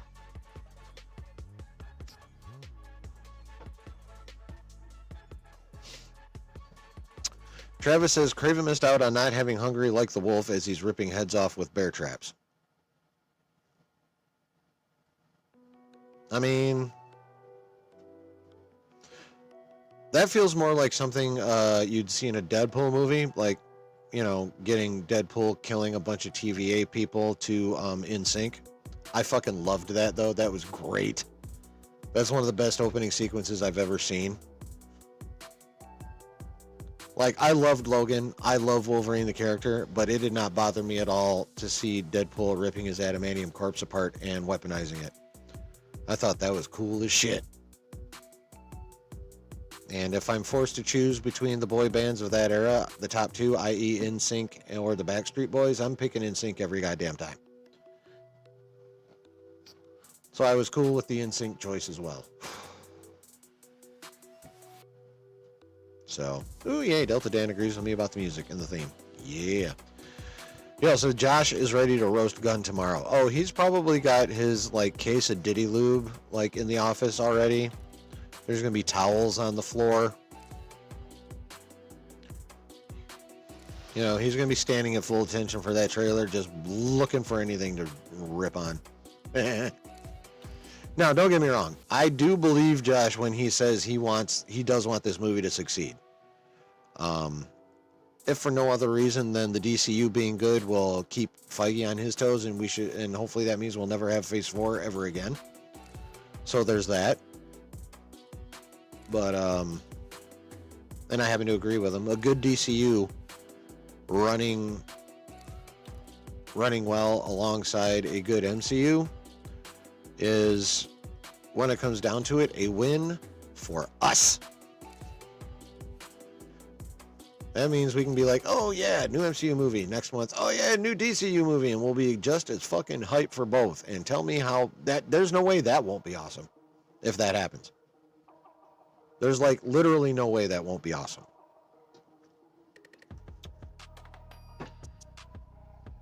Yeah, competition is good.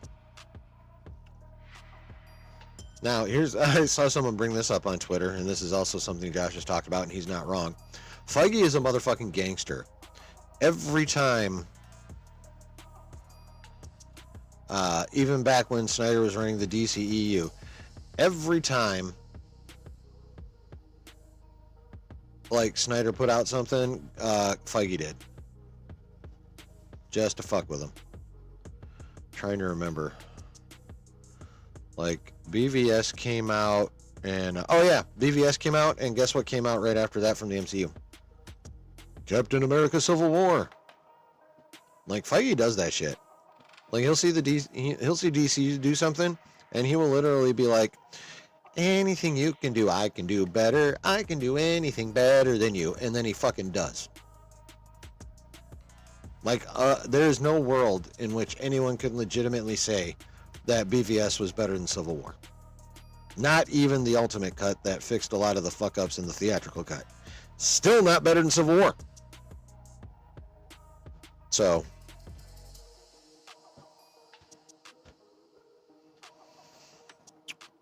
Travis says, if you had to pick an artist Pa and Ma Kent introduced Clark to, who would it be? I could see them showing him Springsteen. Born in the USA, playing as he's flying around, smiling, could be fun. Well, I honestly don't know how much of his youth we're going to see. Like, Gunn has made it a point to repeatedly say that this is already a lived-in universe. Superman's been Supermaning for a couple, 3 or 4 years. There's already all the other heroes out there. Like, you know, we're getting Guy Gardner. We're getting the engineer from the Authority. We're getting, what's his fucking name? Mr. Fantastic. Like, this is going to be a lived-in universe. I'm sure we'll get some flashbacks to his youth, of course. But, number one, Dan, I don't have that set up on Streamlabs. And I'm using StreamYard because I had Net in. So that's just not going to work, unfortunately. It wouldn't work if I had Streamlabs up. I got to figure that shit out.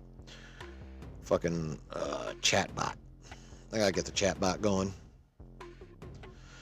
Well, let's see.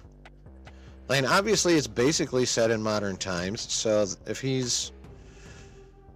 if they have Clark, say around age 27 now, means he grew up in the early 2000s. If he keeps it timeline accurate, there you go, Dan. Thank you.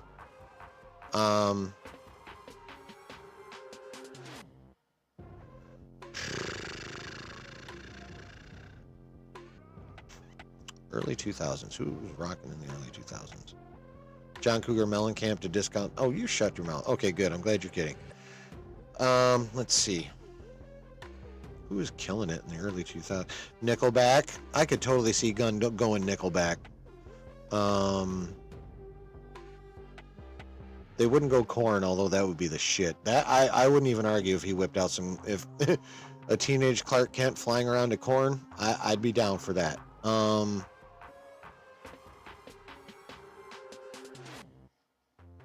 Well, teenage, he'd have been in the 2015s. Who's killing it in the 2015s? 2010s. Probably, though, well, Mom and Pa Kent would be coming from my generation. Actually, you know what? Knowing Gunn, it probably would be something like Springsteen, but if he wants to...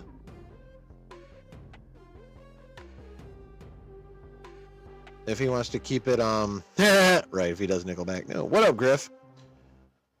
Yeah, if he wants to keep it kind of accurate to the time he appears to be representing in the movie, he could whip out some hair metal. You know, fucking Motley Crue, Warrant, Slaughter, Quiet Riot, Dokken.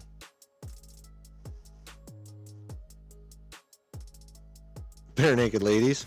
Yeah, Bare Naked Ladies would work. That fucking, that one song that blew up for them.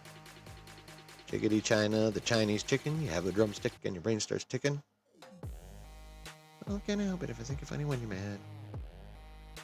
Trying hard not to smile, though I feel bad. I'm the kind of guy who laughs at a funeral. Can't understand what I mean. Well, you soon will. Oh, 1 week. It's been 1 week since you looked at me. The year in the movie, I don't know, just by the way things look, I would call it today. And I'm pretty sure that Superman's going to be right around 25 to 30 years old. So, you know, based on, you know, speculative math puts Superman being born around somewhere around 95 to 2000. Just on my speculative math, which means his parents are probably around my age.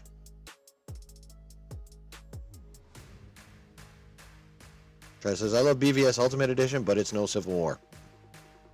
No, it's not. It's much better than the theatrical cut, but it is not Civil War. So, but, you know, it's entirely possible that Gunn would stick with his normal shit, because a lot of the late 70s and early 80s shit is shit out, you know, Gen Xers did grow up on. Personally, though, if he's going to go 80s music, I would love him to go, I'd love him to go get some hair bands going on. Def Leppard would be awesome. You know, Motley Crue and all the Motley Crue clones. You know, if he wants to go back a little bit, Alice Cooper would be dope. I mean, there's some music in some scenes that could be okay, right? But I just do not want. All I'm worried about is Gunn getting too Gunn. You know, if he doesn't go ape shit with the music, if he doesn't go ape shit with his normal humor and just sprinkles it in, that would be totally fine. You know? So that's the question that needs to be and will be answered. Obviously, it'll really be answered next July, but I think we're going to get some. I think we're going to get some pretty strong hints about the feel of the movie tomorrow morning.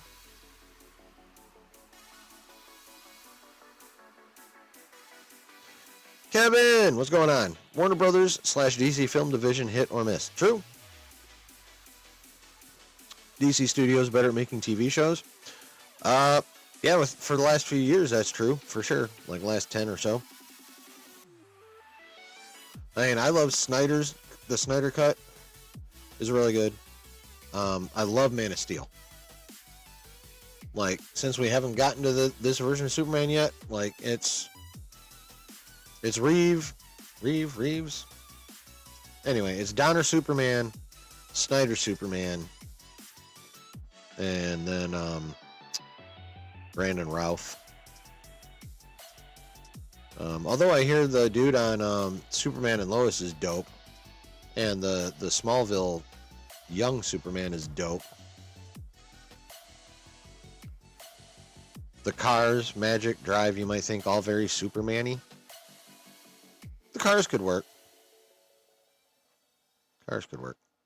Kevin says, not shock or surprise that Marvel Studios greenlit Black Panther 3. No, not at all. But that movie ain't coming out till after the reboot. We're not getting that before Secret Wars. I don't think. Because it's supposed to film. It's not even supposed to start filming till like late next year, like next fall. So yeah, no. Black Panther 3 is not coming out before Secret Wars.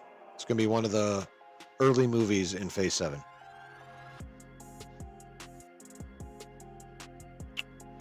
Delta Dan says, not going to lie. I went on a road trip with my 3-year-old at the time, and the only music that kept her sane for being in my truck for 3 weeks was Guardians of the Galaxy 1 soundtrack and the Frozen soundtrack. I mean, fair. That's totally fair, and that's actually pretty cool. But I don't want the Guardians soundtrack in my fucking Superman movie. I want orchestra in my fucking Superman movie.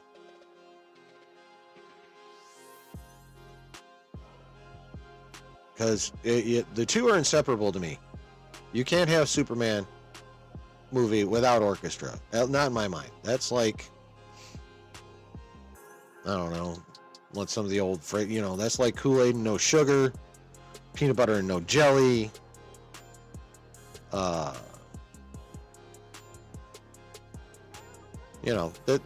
kind of setup, right? You just got to have fucking, you got to have orchestra music for your Superman movie.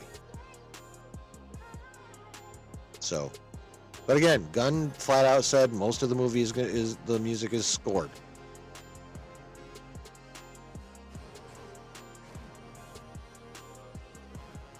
Which is a good thing. Now, when he says most, I'm hoping that means like 90 or more percent. You know?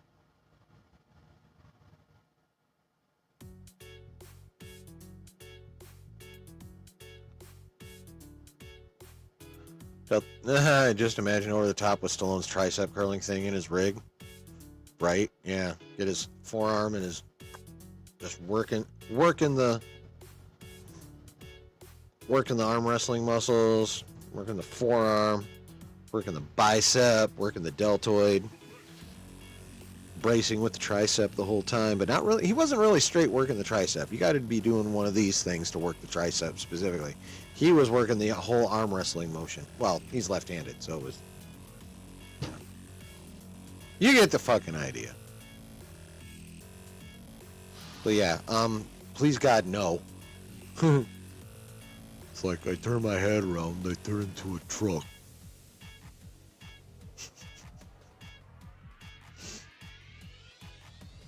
Kevin says, with success of Moana 2, do you think The Rock will return to the WWE anytime soon?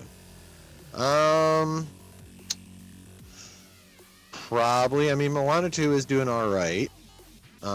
Red 1 bombed in the theater, but it's killing it on streaming. He just got done, I think they just got done not too long ago finishing filming the live action Moana. So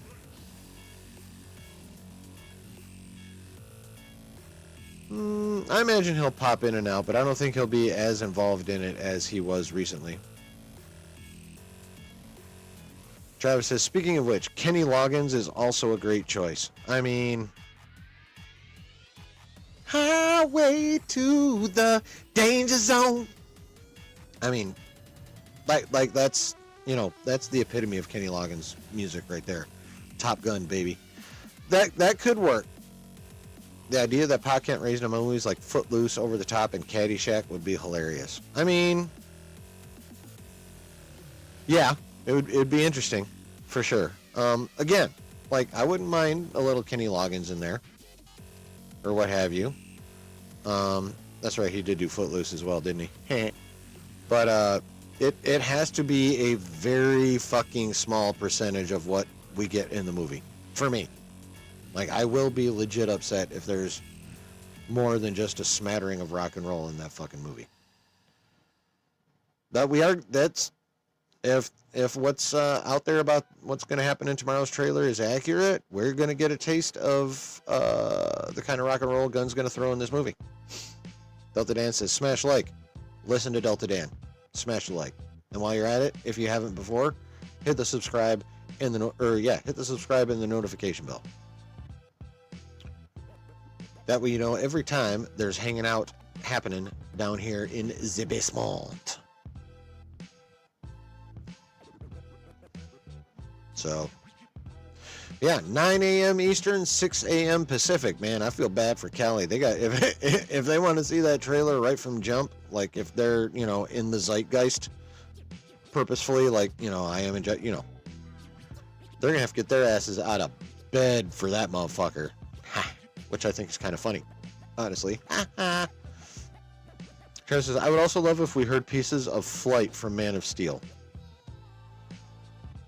Well, I think wasn't a little bit of like the music that was in the teaser and the motion poster had some Hans Zimmer in it too.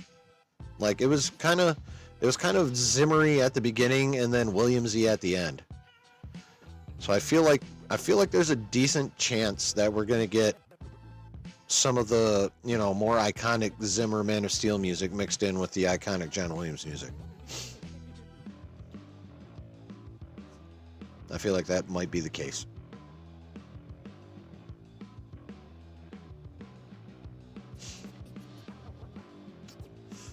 So, we'll find out tomorrow morning. Obviously, all us nerd vendors know what's going to happen. Josh is going to watch the trailer, probably hate cranking. And then he's going to do his video, and then he's going to do a stream about it. Obviously, we have the Creature Commandos watch party tomorrow night. In between times, though, I'm going to try and get my own.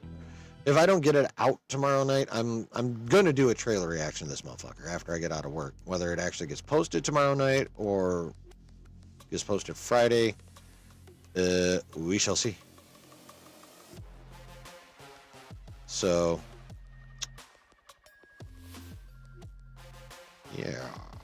Dan says, thanks, bro. I'll be up at 6 a.m. Enjoy watching Sunday, Monday Night Football at 8:30 p.m. Oh, yeah. I mean, and if you're a football fan, you're going to lose sleep Sunday and Monday and Thursday nights. Don't forget Thursday night. Prime time, baby. Prime time.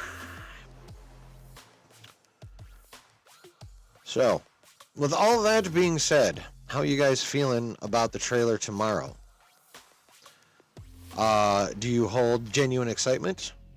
Do you hold anticipation? Do you hold just curiosity? Are you going to be sitting there like this?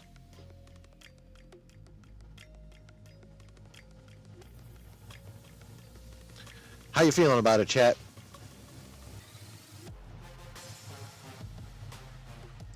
What say you? Travis says, I never considered it, but I wonder how Clark reacts to movies like Starman or E.T., which are kind of about his life, but all end with them returning home. That would... You'd be assuming in that case that Pa and Ma Kent were making him watch that shit. Because Starman and E.T. is when I was a kid. I liked Starman. That was a cool movie. They made a TV show out of it for a minute, too.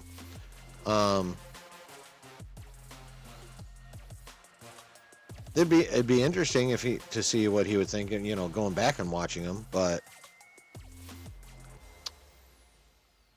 I don't know that he would have watched them on his own without help, or at least recommendation from Ma and Pa Kent. Yeah, there's all kinds of little I wonder what's or what ifs to be considered for sure. Now, as for me, I wouldn't go so far as to say excited, but I'm definitely anticipating the trailer. I'm definitely very curious to see what they put together in a trailer that will be like 4 times as long as what we got today, basically. Maybe a little short of that, just under. But yeah, I would rate my... I can't quite call it hype. I'm not hyped for it, but I would rate my anticipation level. Yeah, probably around an 8. Like, I'm very curious to see how this looks. Very curious to see how this looks. Delta Dan says, I'm pumped. Maybe 7 out of 10. 10 out of 10 to see how Josh takes it. Oh, I know. I mean, y'all know I love Josh. Y'all know that I agree with Josh much more often than I don't. But yeah, he's he's a little out of fucking pocket, honestly. Travis says, curiosity.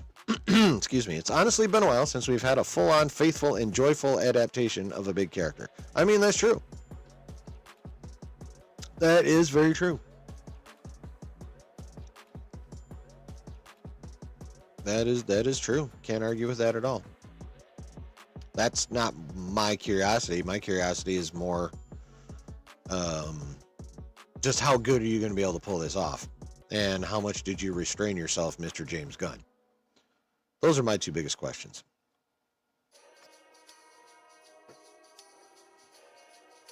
But yeah, my curiosity is pretty high, though. My anticipation is pretty high. I'd say an 8 out of 10. But not because it's hype, just because I need to know the feel and the tone. So if for no other reason, I'll have time to process it before July comes. Griff says, I'm with you, chillin'. Hell yeah. I'm probably more curious than anything about the trailer. DC does need a win. Oh, yes. DC needs a win for DC's sake. DC needs a win, honestly, for Marvel's sake, so the Marvel doesn't get lazy. And DC needs a win for our fucking sakes. We need a DC win, goddammit. As comic book movie fans, we need a goddamn win, DC. Delta Dan says, when it comes to Gunn, for sure, but yeah, I usually agree with him too. But if Gunn messes it up, he's going to roast him. If Gunn messes it up, I'm going to fucking flame the shit out of that white-haired wiener. Let's be real here. If you fuck up Superman, I will do my absolute best even though you'll never hear a fucking syllable of it or see a frame of my stream, I will shit all over you if you fuck up Superman James Gunn.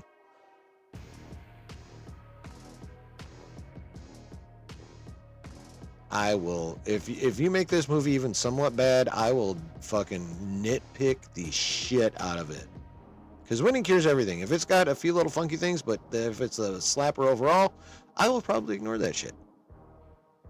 If you make a bad project, I'm going to get in there with my fucking tweezers and I will nitpick the fuck out of that goddamn movie.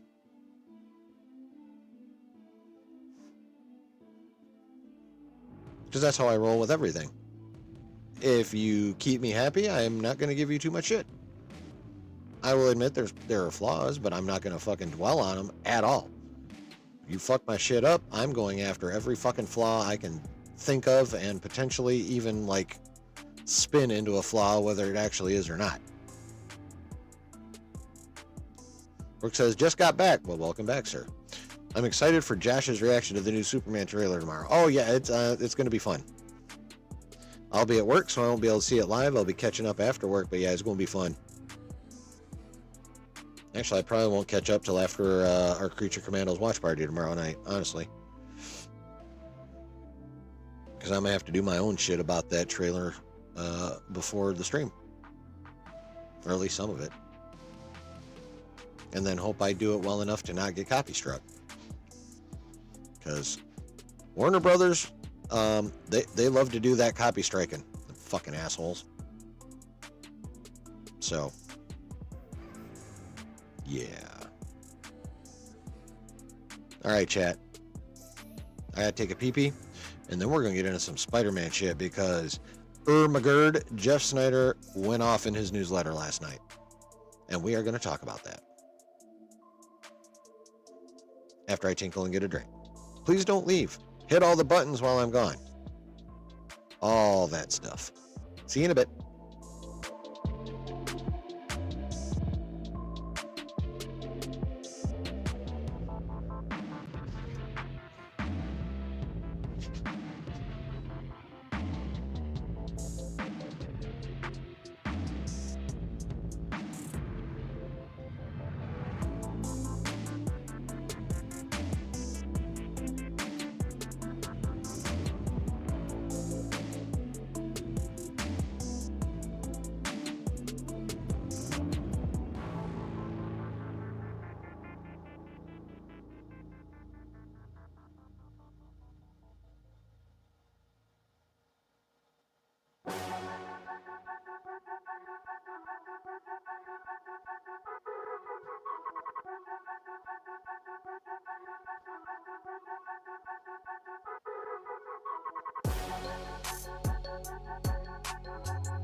Alrighty. We're back, chat. We're back. And it's time to talk some fucking Spider-Man 4 rumors. /scoop/report. So. Excuse me.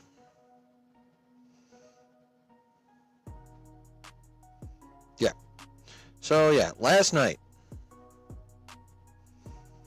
Jeff Snyder, who, despite what a lot of people think, is, along with Alex Perez, the absolute creme de la creme of the scooper world. Now, unlike Alex, Snyder does just Hollywood-wide scoops. Like, if it's cinematic, if it's happening in the movies or on TV, he'll scoop all that information. Like, he doesn't restrict himself to the nerdy, but he includes the nerdy. And he is at the top of the game, again, along with Alex Perez. So, in his newsletter last night, he dropped some shit about Spider-Man 4. Some of it's cool, some of it's like, what the fuck? How is this even going to work? No, it's just kind of funny.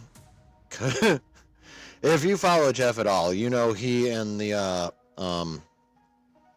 I guess, mainstream entertainment press, you know, the trades and whatnot, and the studios have a bit of an antagonistic relationship, especially him and the studios. It's kind of funny because his position is like, well, if the studios want to be dicks and not appreciate honest takes, then and not work with me at all in terms of getting information and working out timings on when it gets disseminated, then fuck yeah, I'm just going to drop shit when I want. And of course the studios are like, well, if you're going to drop shit when you want, then fuck you. So Jeff and the studios are caught in this nice little circle. Now, the part that benefits us is the angrier Jeff gets, the more he will drop.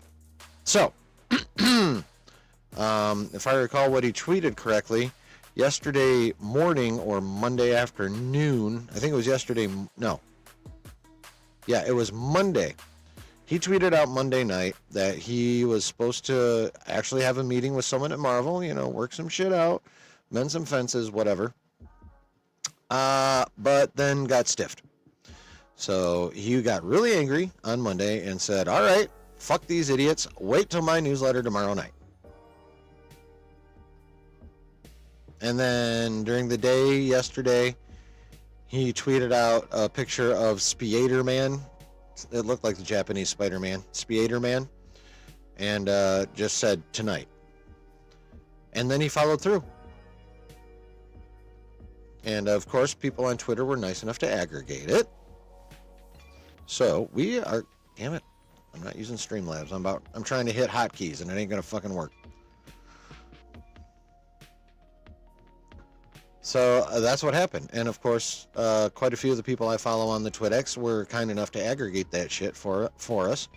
So let us enjoy the aggregation. All right, this is all per Jeff Snyder as of last night. Charlie Cox is set to appear as Daredevil. Fuck yeah. I mean, I don't know how much we can say about that other than to gush over that fact and speculate that maybe there's going to be more street level than it's seen before. Could be. If he has a significant presence. Just because he's appearing doesn't necessarily mean he's going to be in there a shit ton. Because technically he appeared in No Way Home. Didn't do much. Caught a brick. Got Peter cleared of his charges. But, you know, didn't really do any daredeviling. Now, if he shows up as, what up, Executive Judge? How you doing, Your Honor?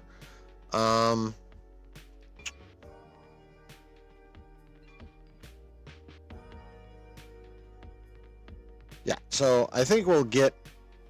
Now, he said Daredevil. He didn't say Matt Murdock.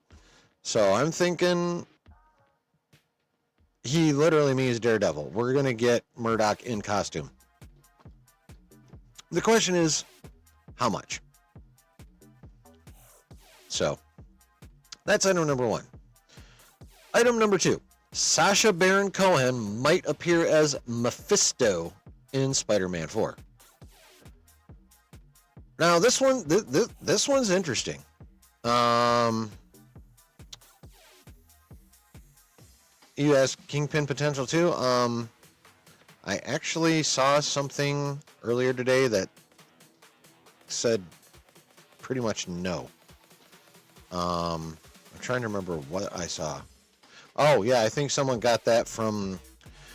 Speaking of which, Alex Perez dropped his part 2 of his December Discord today, and I think the lack of Kingpin is something he addressed, if I recall the tweet I saw correctly. Now, if we have time when we're done with this, I might consider dipping into that article, but I kind of want to wait till Saturday when we have more time to really dive in. You know what I mean? So, but yeah, I think Perez kind of squashed the Kingpin potential. Executive Joe says, I came in the convo was about Diddy Lube. Oh yeah, I was talking about Josh preparing for the Superman trailer drop tomorrow.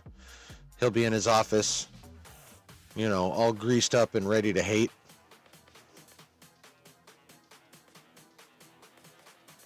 Yeah. So, Mephisto. Now we know that Mephisto is going to be in Ironheart. And it is going to be Sacha Baron Cohen. Now the question is how much? And now, of course, Mephisto and Spider-Man 4, that begs some more questions. First of all, how? Second of all, why? Third of all, how much? Actually, forget the how. It's just why and how much. The why. Let us address the why, which will also kind of address the how much simultaneously. Why would they bring Mephisto in to Spider-Man 4? Well, the last I knew, the working title for Spider-Man 4 was Brand New Day.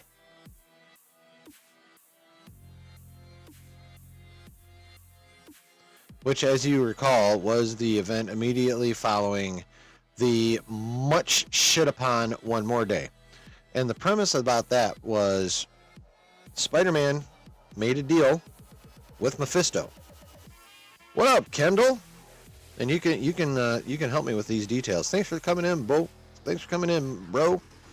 Appreciate you. How's the boy?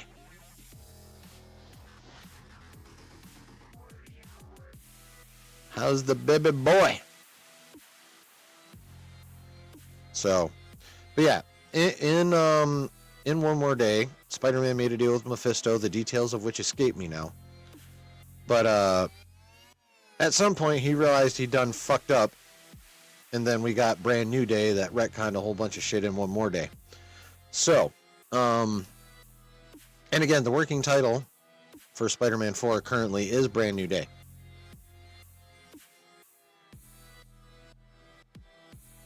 So, given that, Diddy Brock will become the city oak diddum.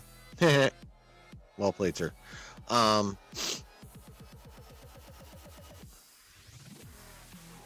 So when you take into account what happened in the comics, it kind of makes sense to bring in Mephisto. Now, you'll also recall that a lot of the speculation around the plot of Spider-Man 4 involved Doom and Peter making a deal to give Peter his life back. Well, what if it's not Doom, and what if it's Mephisto? That could be how Mephisto fits in here. Now,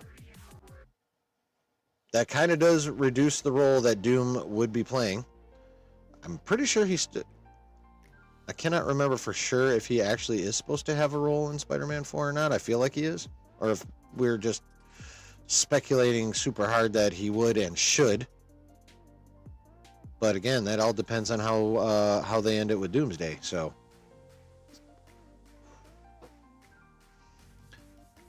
and then the next question, obviously, is how much will Mephisto be in the movie? Well, if it's true that he's in there and that Tom makes a deal with him, definitely he's going to be in there for a hot minute at the beginning.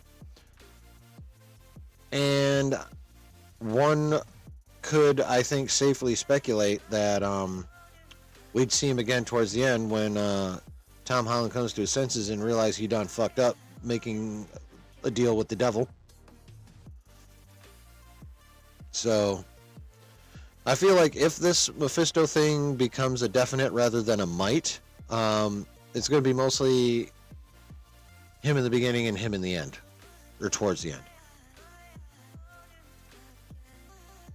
That's what I think. Again, if that's true. He said might. So, that's what I'm thinking about the Mephisto potential. Travis says, presumably Strange is still fixing anal fissures in the multiverse, so Mephisto could use that as an excuse to appear. Oh, Mephisto doesn't even need that excuse. He's a dimensional being. Like, he lives in a dimension, not like an actual universe. So he can pretty much travel the multiverse unfettered because his dimension is attached to all of them, as I understand it. Kendall, check me on that if I'm wrong, and please explain how I fucked up and correct it for the chat, because I don't want to fuck him over with my bad memory. Personality, think about it, there is a Council of Red made up of a bunch of Mephistos. So never mind, maybe I'm wrong. So yeah, you could be right. Mephisto could use like a fracture in the fabric of the universe to pop in. Although, if he's coming into Doom's new version of 616, he would just pop in the way he normally would pop into the universe anyway from his dimension. So, I don't know. We'll see. Could be interesting for sure. So yeah, that's the Mephisto, or possible Mephisto of it all. Next item on the list. Zendaya will have a severely reduced role because of her busy schedule. This is interesting because, I mean, her schedule is busy. She's got, supposedly Euphoria Season 3 is going to film next year. She's got the Nolan movie that her and Tom are in. What's up, Spidey? What have you missed? Headless Ned was on earlier, and we talked Skeleton Crew. And then we talked about the rumor of Sony selling Spider-Man back to Marvel and how that's never going to fucking happen. Then we talked about the Superman motion poster from Monday and then today's 30-second teaser. And now we are talking about the scoops / rumors that Jeff Snyder dropped last night about Spider-Man 4. Yeah. There's your TLDR.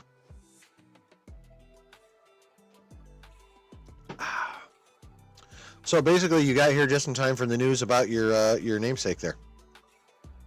So good timing, bro. Where was I? Oh yeah, Zendaya. Travis says they could have it be that Mephisto came in during the end of No Way Home while the multiverse was cracking. Oh yeah.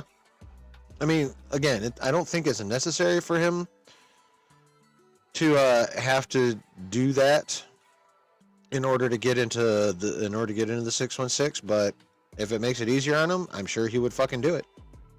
He's Mephisto. He's a sneaky fucking demon. So yeah, wouldn't surprise me in the slightest.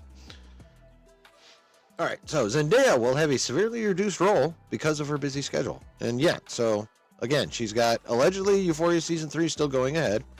We got that Nolan movie with her and Tom. I think she's got something else later in the fall that she'd be filming after this. Yeah, she definitely has a busy schedule. So I actually buy this. And also, real talk, I'm not mad about it. I always only thought she was an okay MJ. Like, I like Kirsten Dunst MJ a lot better. I liked, oh God, what's her fucking name? Gwen Stacy from The Amazing Spider-Man. Why can't I remember her goddamn name? She's good. Like, I think both of them play Peter's love interest of whichever name better than Zendaya does with Tom, even though they're together in real life, and you'd think that would help their fucking chemistry. But, Yeah, I'm not really mad that she's Emma Stone. Yes, thank you, Brooke. Yeah. So yeah, on the whole, I'm not going to miss her much if her role is really reduced. Now, if it ends up not being reduced, I'm also not going to be mad. But I'm also not going to miss her much. Spidey Librarian says, people keep talking about how Spidey rights reverting to Marvel Disney will never happen, but I'm seeing a lot of chatter about it on my channels lately. It's weird. Yeah, well, that's people seeing what's out on the interwebs and not really thinking about it. Like, there's a lot of people that just like hop on these reports and shit and never actually consider the business side of things. But if you think about it from a business perspective, no, it's not ever going to fucking happen. The only way Sony sells the movie rights or the license they have left for Spider-Man is if, well, technically they wouldn't sell it. Just if Sony gets bought, whoever buys them would also get the license. I think. Actually, I don't know if they'd inherit or if they would revert back to Marvel. But yeah, Sony themselves will never give up that license. Ever. It would be fucking dumb. Like, more dumb than anything Kathleen Kennedy has done to this point. Real talk. It would be that fucking dumb. So, Brooke says, I still gotta check out Euphoria. Like, me too, because Sydney Sweeney literally gets naked. I mean, I can look the shit up on the internet, but, you know, I wouldn't mind seeing it in full motion on screen either. You know what I'm saying? Travis says, open the movie like End of Days, and he walks out of that cafe MJ and Ned are in, and it just explodes, killing both of them. Won't happen, but that would be freaking nuts. That would be wild. I think people would revolt, like, honestly, but that would be wild as shit. But yeah, on the whole, Zendaya being in Spider-Man 4 not that much doesn't bother me. If she was in there the amount she's been in the rest of them, okay, fine, cool, whatever. But I'm also not going to miss her. All right, next one. John Bernthal might appear as Punisher. Okay. So, for the sake of discussion, let us change that might to will. John Bernthal will appear as Punisher. What does that mean? Well, when you combine it with the fact that supposedly Charlie Cox is going to appear as Daredevil, it's looking like a fair chunk of this movie is going to be street level. If both of those are true, like if we're getting Daredevil and Punisher, there's no way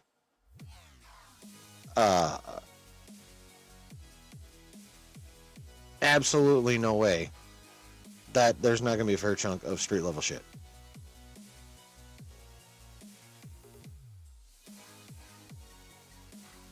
Now, what's interesting, again, like I said, if I'm recalling correctly, Alex in his most recent drop of the Discord Q&A, he dropped part 2 literally today. I saw people tweeting about it at like 7 before this stream, and I was like, God damn it, Alex, you motherfucker! I already have a shit ton to talk about. But, yeah, he kind of put the kibosh on Kingpin, so even if we get both Daredevil and Punisher, I don't know that we'd still get the conclusion to Devil's Reign that we originally thought we were going to get in this movie. Griff says they could miss the deadline making a Spider-Man film and the rights could revert back to Marvel. Well, the deadline is every 5 years and 9 months. So then we're definitely 100% getting Spider-Man 4 in 2026.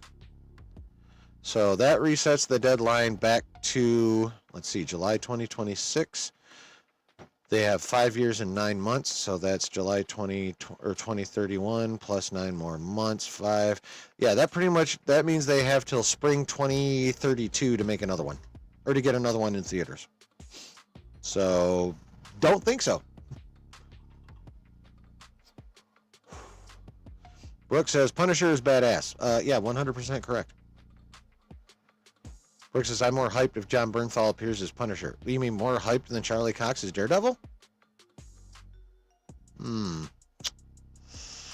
mean, I love me some John Bernthal Punisher, but I don't know if I love John Bernthal Punisher as much as I love fucking Daredevil. in general. Like the Charlie Cox Daredevil. I still think I like the Netflix Daredevil better than the Netflix Punisher. But I love fucking John Bernthal as Punisher. Spidey says, it could be really interesting if Daredevil and Punisher appear in Spider-Man 4. I'd almost suspect they'd be the angel and devil on Peter's shoulder fighting to influence his development. I mean, that's possible. Oh, was that Doomsday? Okay, I misremembered. Thank you, Executive Judge. All right. That's, that changes things. Okay, so maybe we could be getting more Devil's Reign action in Spider-Man 4 than we originally thought, which will not make me angry at all. Brooks equally as hyped for both of them? All right, right on. Right on. Okay, so, well, thank you for clearing that one up for me, Your Honor. I appreciate that. Good looking out. Obviously, I'm going to be... We'll be going through that motherfucker in depth on Saturday. I can tell you guys that right now. And if he drops a part 3 by the end of the week, we'll be going over them both. So, bring snacks. That's all I'm going to tell you. Bring fucking snacks. Brooke says, so excited for Daredevil Born Again. Oh, fuck yes. Especially since it's going to be super brutal, Daredevil Born Again. Again, fuck yes. Yeah, that show is going to be fucking hype. And we get that bitch in March. It's not that... Guys, it is December 18th. It is literally 2 weeks from 2025. 2 weeks from tomorrow. 2 weeks from tonight is New Year's Eve. And we all know how nuts 2025 is going to be. We're 2 weeks away from that nuts. We are 2 weeks away from all that fucking Marvel insanity. 3 movies, 3 live action shows, 3 animated shows, plus all the shit, plus all the other shit that's going to happen. I mean, all Lucasfilm really has is Andor, so yeah, whatever. Obviously Superman next year. I don't know. Does DC have another project coming out next year besides Superman? I cannot remember. But yeah, it's going to be a fucking Marvel Palooza next year. So yeah, it's going to be nuts, and it's only 2 weeks away. Next month, Friendly Neighborhood Spider-Man drops. Like, expect many watch parties in here, even if Josh does them too. I don't fucking care. Expect watch parties in the basement next year, y'all. Heads up.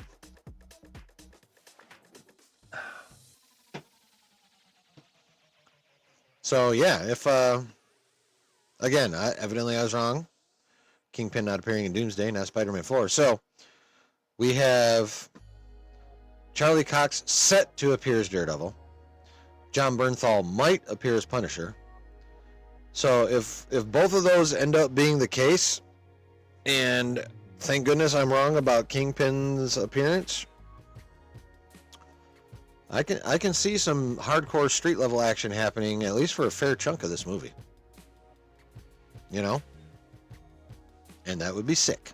I'm totally here for that. I wanted a grounded Spider-Man movie in the first place. As soon as they set up fucking Devil's Reign at the end of Echo, which was probably the best part of that finale, I was like, sweet. And then when they made Kingpin a big part of the complete overhaul that was so necessary on Born Again, which obviously is a continuation from Echo, it's like, oh yeah, they're fucking doing Devil's Reign. Let's fucking go. And then, of course, the speculation was that they would conclude it in Spider-Man 4. Now, I have seen reports that even if we get those 3 in Spider-Man 4, the conclusion of Devil's Reign will not happen until Daredevil Season 2.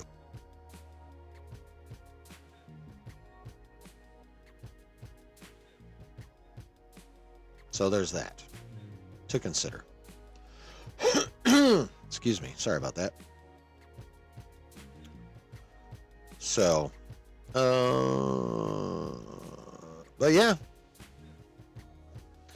it's looking, again, these are just reports. They're technically, and let's keep this in mind, people, The movie is actually still being written. The script is still being finalized because they don't start shooting till the middle of next year.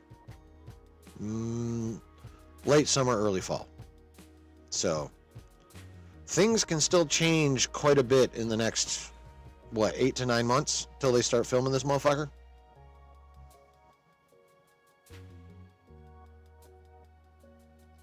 Which I've seen people point out on Twitter more than once, which is fine. You know, some people are like, why do they keep throwing this out there if it's not going to end up being true? Because it's fucking fun. That's why. Because we get to have fun-ass conversations like this. So keep them fucking rumors coming so we can have fun speculating on them. That's what I say.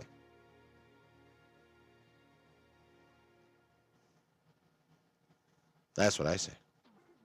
Spidey says, speaking of watch parties, just putting this out there, I will be doing watch parties of Your Friendly Neighborhood Spider-Man starting in January. I mean, of course you will. Of course you will. That I would expect nothing less out of you, Spidey librarian. Yeah, no. Brooke says, I hope Superman succeeds and DC and Marvel can keep each other on their toes. Yeah, that would be ideal. That's the ideal situation for sure, Brooke. Travis says, I think Peter gets charged for not having documentation or something due to the spell, and Matt has to represent him. Perhaps something about him being blind makes it so he remembers him. I mean, maybe. I don't think they're going to go that route, but again, Travis, you do come up with some cool shit. I will never take that away from you. I just may have to push back on some of it due to like odds and likelihood. But your shit is dope. Play says, exactly, the speculations are part of the fun. Right? Executive Judge says, we got to savor the speculation because what if the actual movies don't have great payoffs? There's that too. Now, there is the argument that, you know, sometimes we might consider projects disappointing because of all the speculation and all the shit we built up in our head. I mean, that probably does happen to some people. Doesn't happen to me, but it does happen to some people. Spider Librarian says, I'm finishing up Spider-Man the animated series this month. I'm really excited to have a current Spider-Man cartoon to watch party. Yeah, I need to go back in and rewatch the 90s Spider-Man cartoon, which was the equivalent of the original X-Men cartoon.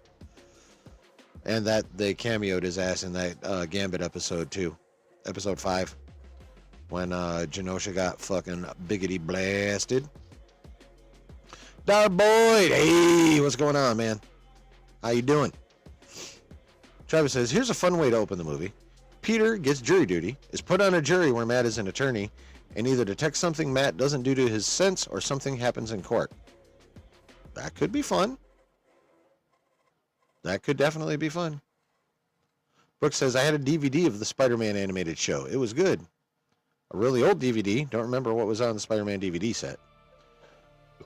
The Executive Judge says, you need to watch Spectacular Spider-Man. Travis says, excuse me, Peter interfering and saving Matt's life, making people look at him in a heroic light. Could be interesting. Could definitely be interesting, for sure. For sure. So, but yeah, the possibilities are cool. If we do get both Punisher and Daredevil, I would say that also, again, now that Executive Judge has corrected my misremembering, thank you again. We could get some Kingpin goodness in this motherfucker as well. Can you imagine if that actually happens, if we get fucking Spidey, Daredevil, and Bernthal battling Kingpin and some thugs? Oh my.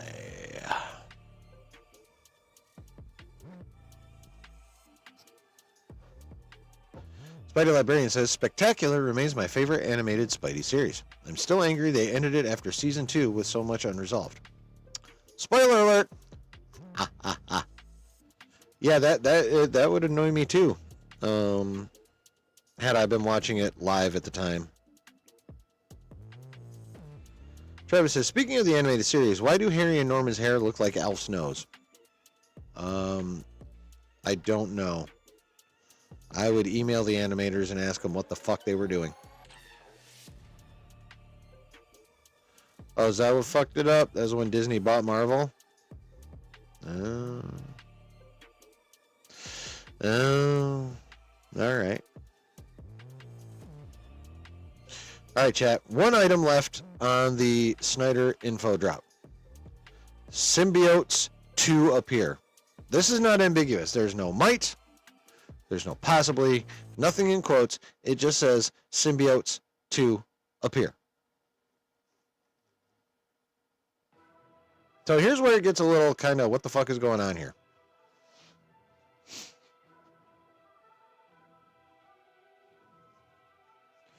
To be fair, their hair looks like Al Snow's in the comics too. I mean, okay.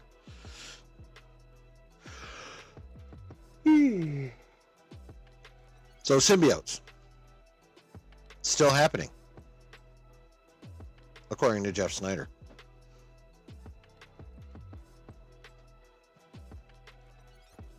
How the fuck are they going to work in Mephisto, Daredevil? Again, assuming all of this is true, ignoring mites and all that shit. We're looking at Daredevil. We're looking at Mephisto. We're looking at Punisher. We're looking at the possibility of a Kingpin. Not guaranteed. Hasn't even been brought up. But, and then now we're throwing symbiotes into the mix.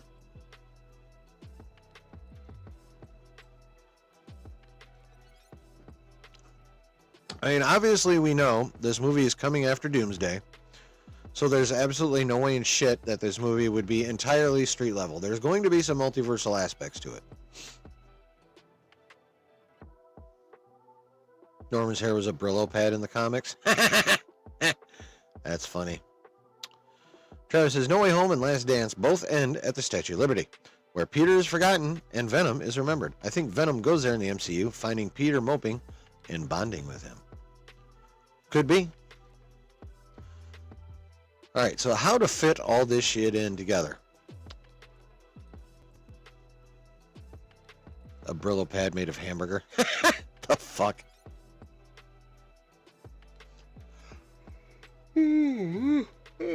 Excuse me. Alright, so how to take all these things that Snyder put out in his newsletter last night and put them into Spider-Man 4 and make it fucking work.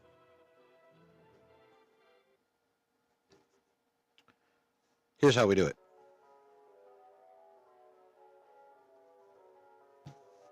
We go with the Brand New Day thing. Instead, and we take the theory that Peter was going to make a deal with Doom, and we change it to he's making a deal with Mephisto. Okay? That's step one. He makes the deal with Mephisto. Kind of sort of gets his life back, although Zendaya being less in the movie, we'll see how that runs. Now, he's out Spider-Manning because Amy Pascal said he's dealing with, the part of this movie is him dealing with the aftermath of No Way Home and Doomsday. Supposedly the spell still won't be broken by the end of Doomsday, according to her, because he's still going to be lonely, no one remembers him, and he's going to slowly forget about Peter Parker and just subsume himself with being Spider-Man. So, let's say that he starts in that mode at the beginning of the movie, right? Say a few minutes in, he's out, he'll be swinging around. We might get a montage, a couple minute montage of him, doing various friendly neighborhood Spider-Man types of things, stopping bank robbers and, muggers and all that kind of shit, right? Traditional Spider-Man stuff. And then say a few minutes into the movie, and meanwhile we're getting the idea of how he feels and shit, and his regrets and all that kind of crap, right? So let's say a few minutes in, enter Mephisto. And he offers Peter a deal. Like, hey, I see you are pretty unhappy with life right now, Mr. Parker. What say you and I make a little deal? Now, what Peter would have to offer him, I can't think of right now.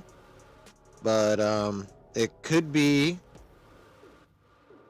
related to the fact that he's an anchor being, which gives him some sort of otherworldly power that he doesn't know he has, but that Mephisto can sense. something like that. Okay. So, but anyway, regardless, a deal happens. Mephisto gets something he wants. Peter gets his life back. Right? So he's out living his life, living under Mephisto's deal, and then things start to go wrong. Right? And not like on a massive level. We're still keeping it fairly grounded at this point, but things just start going really wrong in New York. I mean, Kingpin's mayor. So he's going to be anti-vigilante. Anti-vigilante. Now, again, how much he would be in the movie? Yeah. But he is going to be mayor still at the end of the first season of Daredevil Born Again. So we are still going to be in the middle of Devil's Reign at the end of Born Again. Okay, let's keep that in mind. So whether we see Kingpin or not, we will feel his presence in the form of his anti-vigilante laws. So, let's say Peter's out and about, you know, enjoying his deal, enjoying his life back, and then he starts to witness shit. Sees Daredevil get into some shit. Maybe ends up helping him, despite himself. Maybe that is the beginning of where he starts to realize things are kind of messed up. Doesn't put it all together yet. Right? Doesn't realize that it's his deal with Mephisto that's fucking shit up even more than it already would be. Mind you, I mean, obviously, things are going to be fucked up in New York with Kingpin running it. Anyway, but let's just say it would be worse than it normally would be, courtesy of the lingering Mephisto stench that Peter Parker is carrying around with him. Right? And so, you know, we'll go ahead and throw Bernthal in there as Punisher. Maybe Daredevil and Punisher are working together. Maybe they're working at cross purposes because, you know, Punisher has no problem just being like, oh, criminal. And, you know, Daredevil wouldn't appreciate that. Peter wouldn't appreciate that. So, you know, things are going crappy. Peter starts to realize he's going to have to put the suit back on. But he's still debating it. He's going back and forth. He's like, man, shit is really messed up out there. I really should take it, you know, I really should take my great responsibility that comes with my great power. But he's still dithering, right? Because of the deal he made. Now here's where it gets multiversal. And here's where we can get the symbiotes. Now we know there is still that little chunk of Venom symbiote in here from the end of No Way Home.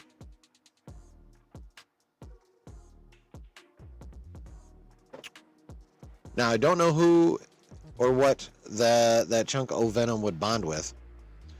But let's say bonds with somebody, maybe even multiple somebodies, a la the beginning of actual Venom. With the symbiote traveling from person to person, from like China into little girl, blah, blah, blah. We got the symbiote traveling that way, just going through people. Flash? Maybe. Honestly, since they set him up in Venom 3, I think that's something Sony themselves would end up handling. With an Agent Venom movie.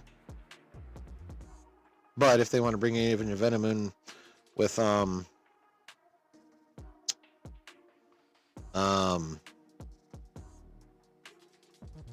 fuck. Where was my thought going? I don't remember. Yeah, they could do Agent Venom. Anyway. You thought, no, that didn't get retconned in The Last Dance. No, the chunk of Venom in The Last Dance was in Venom's home universe. That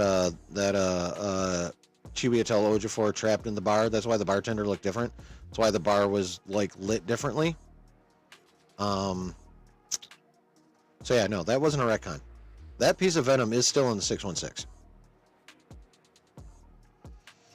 So let's say that chunk of Venom remembers the quest of the entire Venom was on when he licked the TV screen, wants to go find him some Peter Parker. So that symbiote starts hitching a ride. Gets to New York, finds Peter.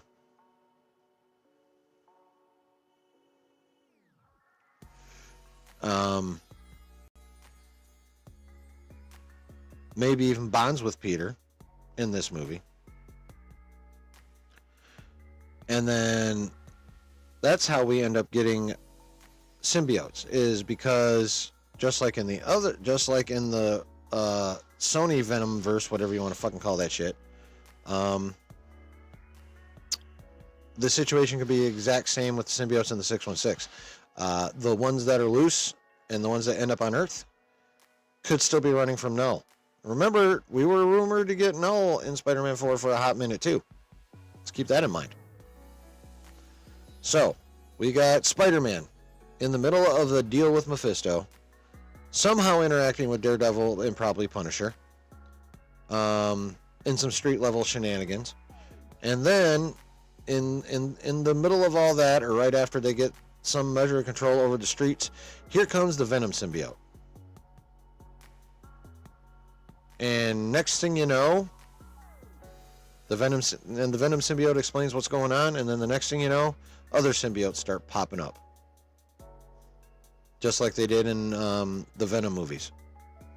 They could already be here, just like they were in the Venom movies.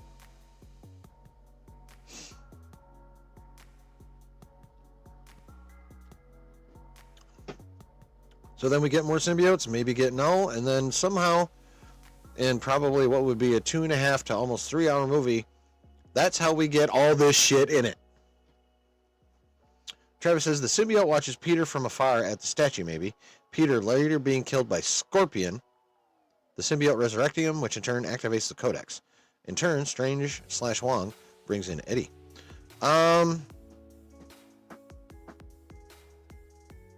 I don't know that we're going to get Scorpion in Spider-Man 4. Unless you've seen something I haven't. I've never... the Scorpion has never come up in any of the reports I've seen. Travis says, Eddie having to rebond with the symbiote and take it back to his world in order to draw Null away. And maintain Strange's spell, but it doesn't work. Well, see, here's the thing. I don't think Eddie's world is going to exist after Doomsday. I think Doomsday is pretty much going to end like Time Runs Out ends, which is with the final incursion and the setup of whatever version of Battleworld they're going to be, or they're going to use. There won't be the Sony Venomverse existing in the multiverse anymore. It's going to be Doom's version of the 616, or however he decides to do it.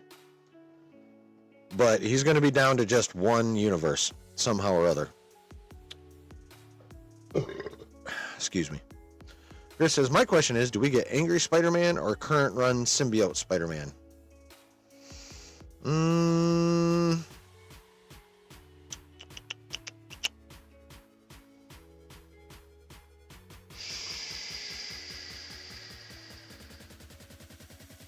That is a good question.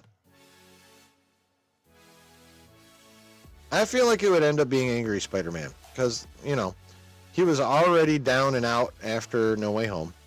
Who the fuck knows what... I mean, we know he's going to be going through some shit in Doomsday because his mentor's face is on the bad guy's head. Right? So that's going to fuck him up even more. Which actually would easily set him up more for a deal with Mephisto at that point. Right? Think about it. So, you know, got the Stark face betrayal going on. Whatever happens in Doomsday, we already have his carryover depression from No Way Home. He makes a deal with Mephisto, is cool for a while, but then of course things start to deteriorate, and I think we're gonna get some angry ass Spider-Man that may or may not bond with the baby chunk of Venom by the time this movie is over. Although I really hope so, because I really want them to do Black Suit Spider-Man in Secret Wars.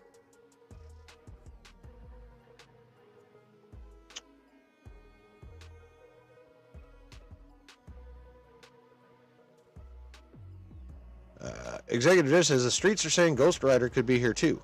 Yeah, I've heard that. This is going to be ballistic and might make me change my tone on Spider-Man 4. I'm no Ghost Rider in this one, I don't think. Now, we are definitely going to get Ghost Rider. I just think it ain't going to be till Secret Wars.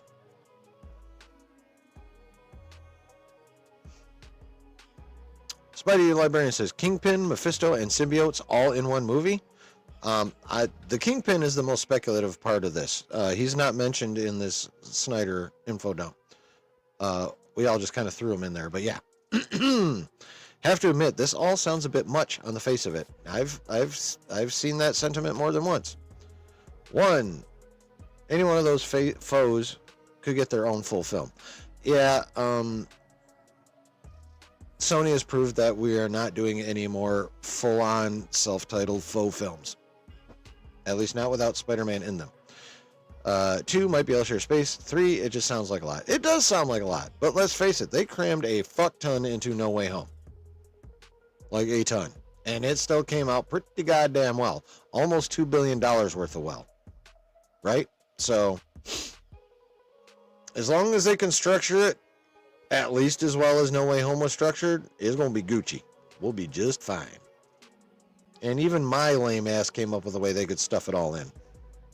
So that ought to tell you. It's possible.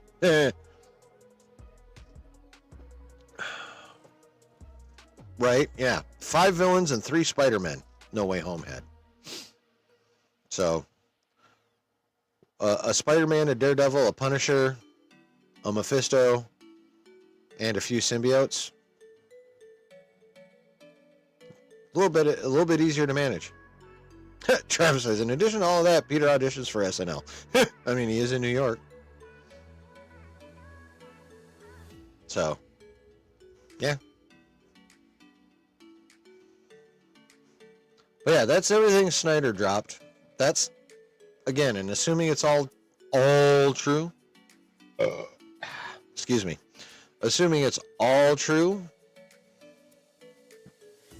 even my goofy ass, who knows less than most, figured out a way to make that work just because I've been paying attention long enough and studying and seeing how people do that shit. So I can see how they can work in a deal with Mephisto, or Mephisto's presence, work in Punisher's presence, work in Daredevil's presence, not have much Zendaya, whatever you pronounce her name, and work in symbiotes. It's doable.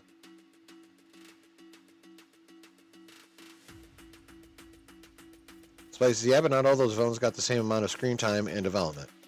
True, there's some balancing that need to be done, but like, really, how much development does Lizard Man need? You know? And how much more development did Electro need? Like, really, they didn't do a whole lot of development of the villains in No Way Home. I mean, I would say they accentuated their established development, but I wouldn't really call it, like, development, you know what I mean? I think probably the villain that they brought in that, you know, did the most development was, of course, Willem Dafoe's Joker / Norman Osborn. Goddamn, Willem Dafoe's so good. He looked more like the Green Goblin without the fucking mask from the first Spider-Man movie than he did with it. Which was fucking awesome. At least for me.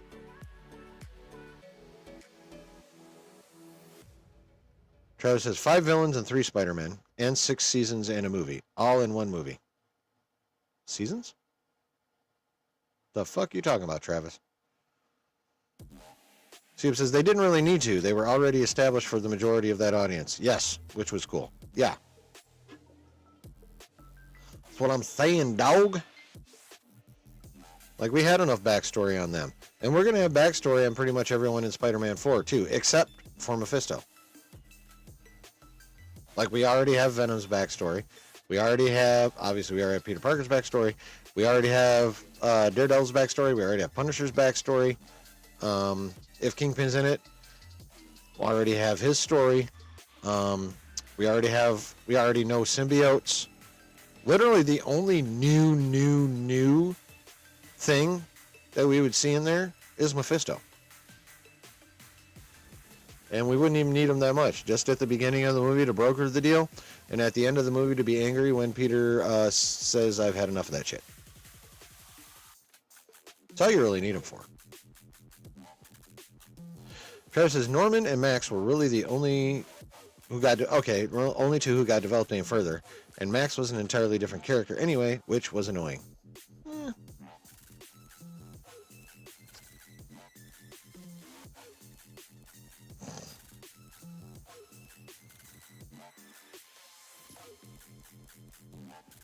Max was Jamie Foxx, Electro, right?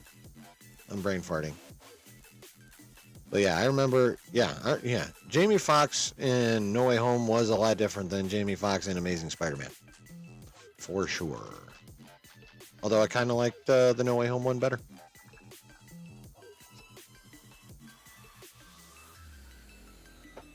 Honestly.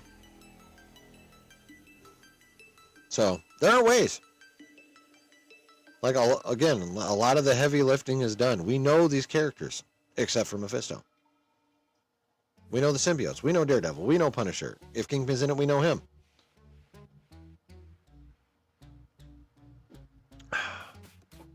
I think it's a lot more doable than a lot of people who are griping about all these scoops think, honestly.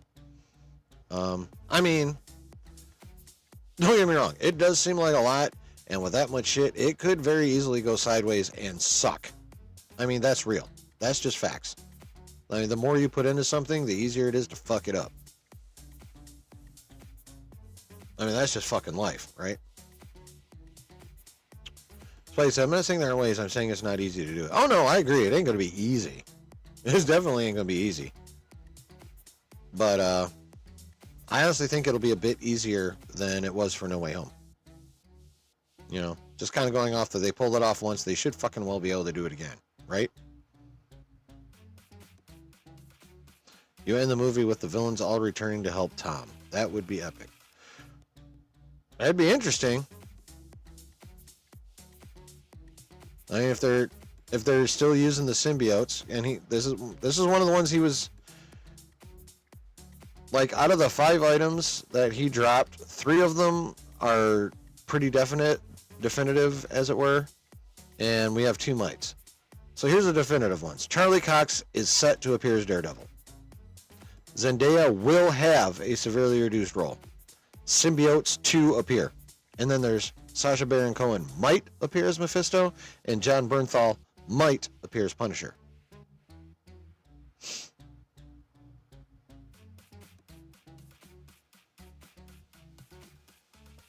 So it's entirely possible that since the symbiotes are basically a definite, at least as far as Snyder is concerned, that still doesn't that still keeps Null in play. Although, honestly, I don't know if they would still do that, and I don't know if I even want them to do that at this point, honestly. Me. I mean, if they do it and they pull it off and it's dope, I ain't gonna fucking be mad. I want more Null. I just don't know if I want it in Spidey 4 at this point. I mean, we'll see. Like, here's the real. The script is still technically being written. The film is still not going to start filming for like 8 months.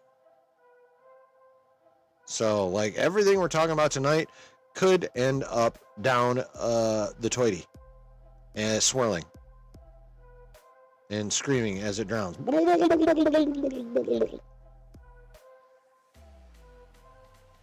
So, like, everything we talk about tonight could be complete bullshit by, like, March. That's just the way it is. But until then, we're going to have some goddamn fun speculating about this shit. Hell yeah, we're still going. You know how we do around here, Dan. You know how we do. Come on, man. You know how we do. Travis says, I'm still really bummed after seeing that concept art with Vulture for No Way Home. I would have loved that team up. Yeah, they kind of fucked up Vulture. Especially bringing him into the Morbiverse and having those two talk. Ugh. Fucking Sony. Anyway. Delta Dan says, I like that, but no Kingpin? I mean, don't know that. Like, he wasn't mentioned in this, but he wasn't mentioned either in a positive, like, either he will be in it or he won't be in it kind of fashion. So, Kingpin goes under the TBD column.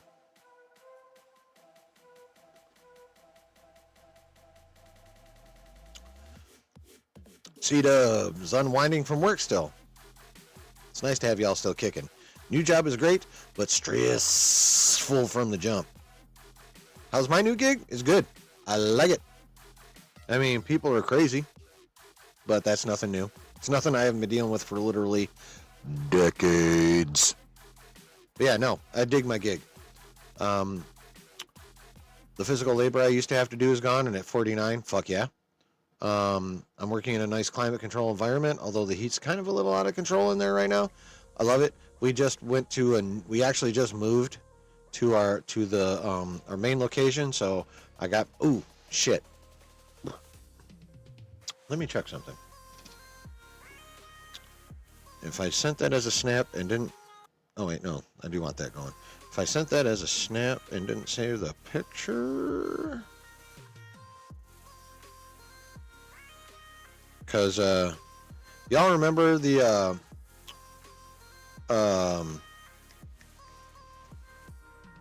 Marvel Beanie Babies used to be in the, like, over this way in my last setup? Well, those are now at my desk at work. And I did take, oops, I don't want fucking that. Get out of here. I did take a picture, but I can't remember if it was just a snap I sent to my wife or an actual picture. No. Nope, it was a snap. I will try to remember to take a picture and post it in the Discord tomorrow of my new setup. It's fucking dope.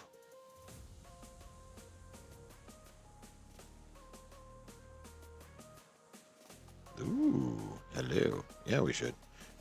Okay. So,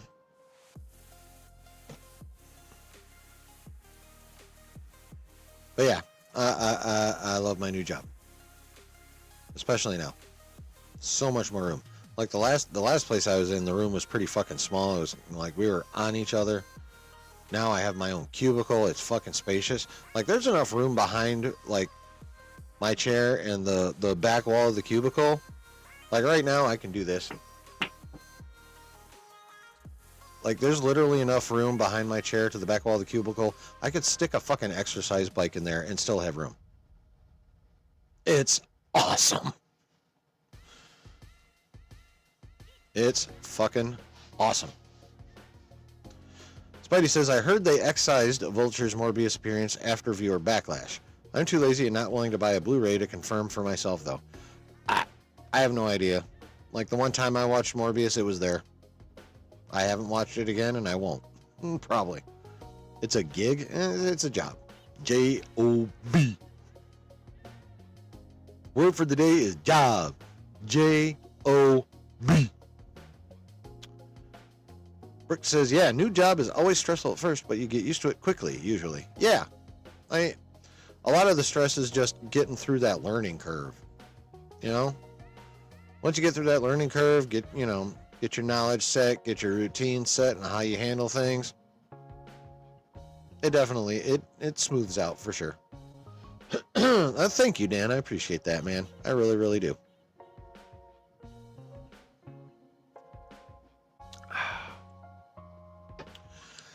So, that is the Spider-Man 4 news / scoop / rumor / speculation. What do you guys think? What say you, chat, to all this? The potentialities, the alleged definitives, my very loose, very full of holes theory on how they could actually cram all of this into one movie. What you say? Cito says, 45 here chilling, I feel ya. I'm on the 4th floor of a huge 25-story building in the corner with all windows around. Damn! It's awesome, and it's a mega corporation, but damn, they overwhelmed my ass. I bet. Yeah, like the building we're in is like way bigger than the one I was in. Like way bigger. Spice says, oh, do I have speculations? Hell yeah, bro. Speculate, make videos, all that fun shit. That's what we're here for. Well, man, I'm here to speculate and make videos. You're here to speculate and make videos. I think everyone else in the chat is just here to speculate, although, I don't know. I don't think anyone else in here makes videos, but if you do, fucking A. I mean, good on you. Do your shit. That's the plan. Hell yeah. And we're all compatriots here in nerddom, right? Griff says, some of it may change by next spring, but it sounds awesome. Yeah. But yeah, let's keep that in mind, though, guys. The script is not done. They're not filming for a good 3/4 of a year. So, like, everything we've talked about could be completely out the fucking window by then. But, again, we're going to have fun with the information we have in the meantime. Delta Dan says, I'll say it again. I want to be C-Dub when my 39-year-old ass grows up, right? He's 5 years younger than me, or 4 years younger than me, and I want to be him when I grow up. C-Dub says, I haven't worked for corporate America in a long time. Well, welcome back to the hive, motherfucker.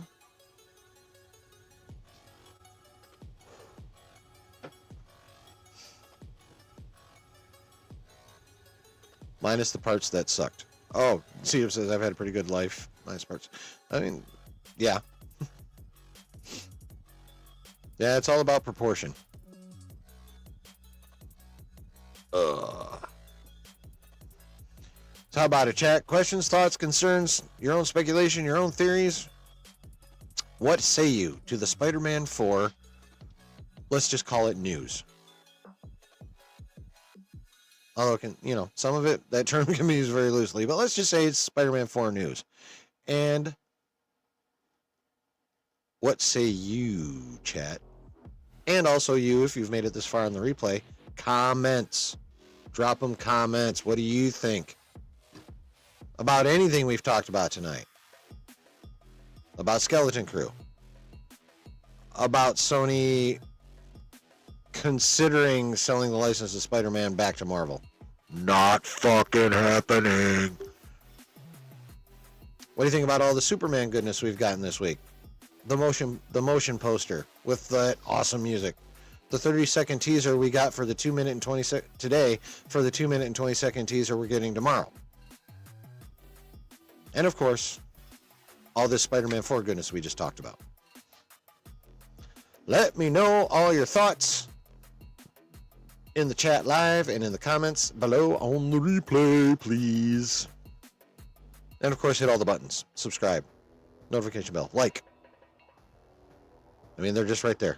You just go tappy on the thumb, and then you scoot over just a little bit, and then you go tappy on the subscribe, and then you go over just a little bit more, and then you fill that bell symbol.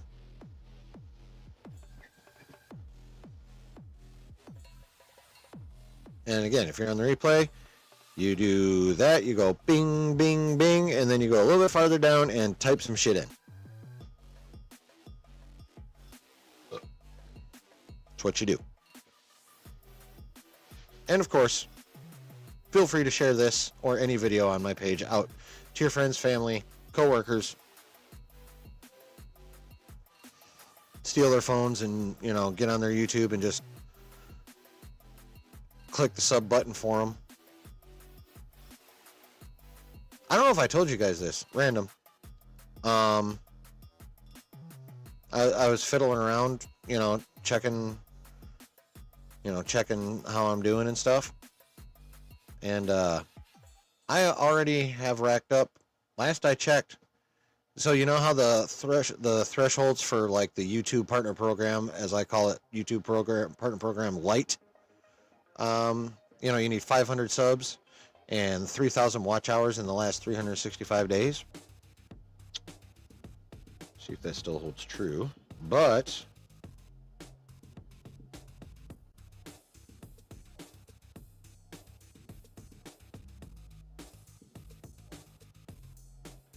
yeah, I am currently at 3,114 watch hours. I have hit one of the marks. I only have 240 subs though, so I need 260 more fucking subs. And then Chillin can get super chats. Chillin can do memberships, although those will take a hot minute for me to set up. But I have the watch hours. I need y'all to help me maintain the watch hours. But I need you guys' help getting my sub count up. Yeah, I currently have 3,114 public watch hours in the last 365 days. Last time I checked it, it was only at 3,065, so it's gone up a little bit even. I did try doing shorts, Your Honor, and I'm no good at them. I don't really like them, and I'll tell you why. I don't know if you've noticed, but I talk a lot. I like to talk a lot. I like to repeat myself, but with slight variations to help drive points home. I can't handle just cramming a bunch of shit into a 60-second video. I am not built for that. Like, I kind of wish I was, because you're right. Shorts can bring in subs. But, the shorts just aren't for me, man. They're just not for me. Now, someone who needs to get back into the shorts as soon as they get, like, settled into the new baby routine, Kendall. Your shorts are the shit. Shorts are how you, like, your channel slammed, if I recall correctly. So you, my friend, you need to get back into the shorts. Well, you need to get back in the video shorts and stay at your wife's shorts because she just had a baby.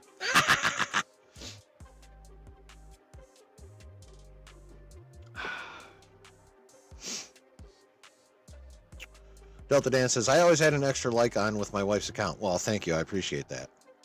Sue says, I just don't want to... Whoops. Fucking thing. What are you doing? Oh, yeah. I don't want to start my own business again, not with kids now. Stability and benefits are nice, plus not having to manage people. Oh, you just get in your office and do your own thing? Fuck yeah, bruh. Long day after a flight back home. Dub stream. Thank you, Brooke. Spidey says, make clips for moments on your streams. Maybe you answer a question or have a funny moment. Those help. Yeah. Yeah, I definitely need to work on editing. I still don't edit worth a damn. I practically never fucking do it. Like, let's be real. You've watched my videos. You see any semblance of editing in there for flow? Nope. Do I need to do that? Yup. Do I need to have my short form videos much more properly curated? Yes, I do. I know this. But I just have so much fun streaming, I kind of don't want to fuck around with those too much, you know? Working at Wolters Kluwer, corporate business licensing. Nice. I do remember you mentioning that you did corporate licensing before. Executive Judge says exactly why I don't want to start a family till I'm rich. Don't want my kids suffering because I don't get the bread like that. I mean, that's fair. Like, I mean, I guess it depends on how you define rich. I don't necessarily, I mean, I'd love to be rich, don't get me wrong. But, like, I would personally be happy being, like, I don't know, I guess you could call it well off. Like, as long as my bills are paid and, like, I got enough money floating around to,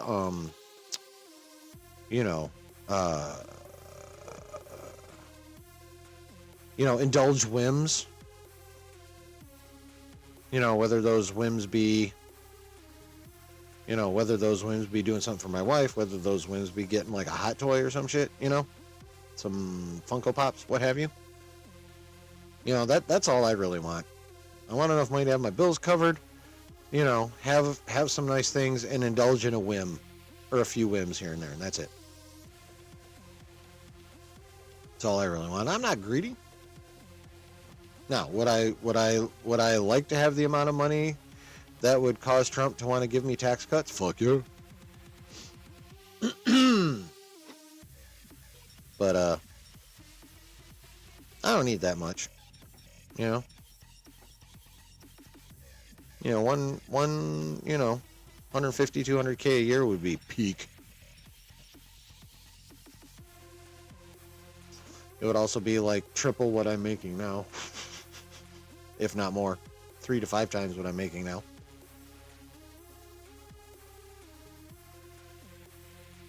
Yeah. John says, getting YouTube flowing is not easy at all. Yeah, it's not. That's I know that both from experience and from hearing from other people.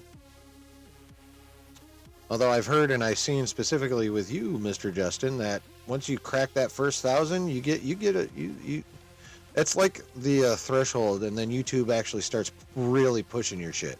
Because you went from like 1,000 to 3,000 fairly quickly, as I recall.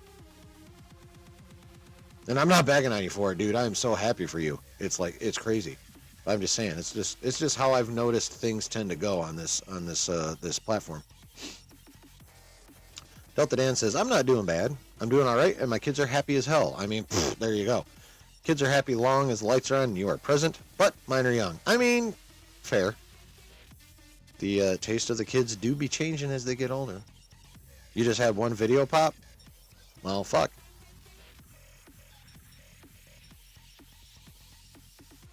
I mean, it's still awesome. It's still fucking awesome.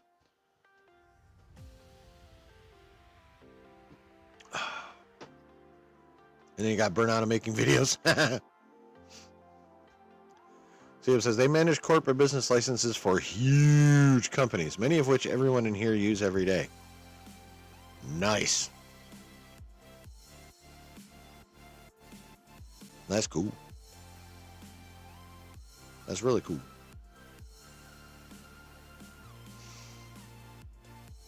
All right, chat. I think it's about time that I get the fuck out of here. It's practically tomorrow, at least in the Eastern time zone. I still have to get up and fucking work, and then I gotta come home, and then I gotta try and maybe get a Superman trailer reaction video done, and then we've got a Creature Commandos watch party tomorrow night as well.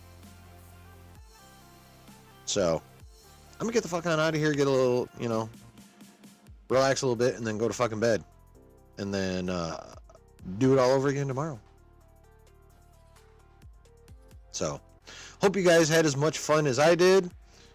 Justin, I know your fun didn't start till after Ned left. And nothing, it has nothing to do with you, Ned. It has to do with the subject matter, of course. So, yeah. I love you guys. Thank you for being here and hanging out and spending time down in the basement listening to me blather about nerdy shit. You don't have to. I know how precious everyone's time is, and I cannot tell you how grateful I am that you guys choose to spend some of your time here with me. Y'all are the bomb. So, thank you for being here. Hope you had fun. And we'll see you tomorrow night at 9 for Creature Commandos Watch Party. Until then, see ya!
Thank you, C-Dub. I appreciate that.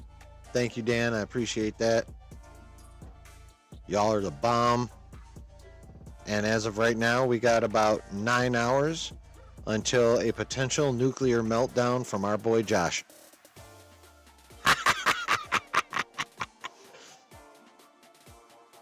But seriously, though, I will never be able to fully express my gratitude for the fact that you guys are awesome enough to want to hang out here.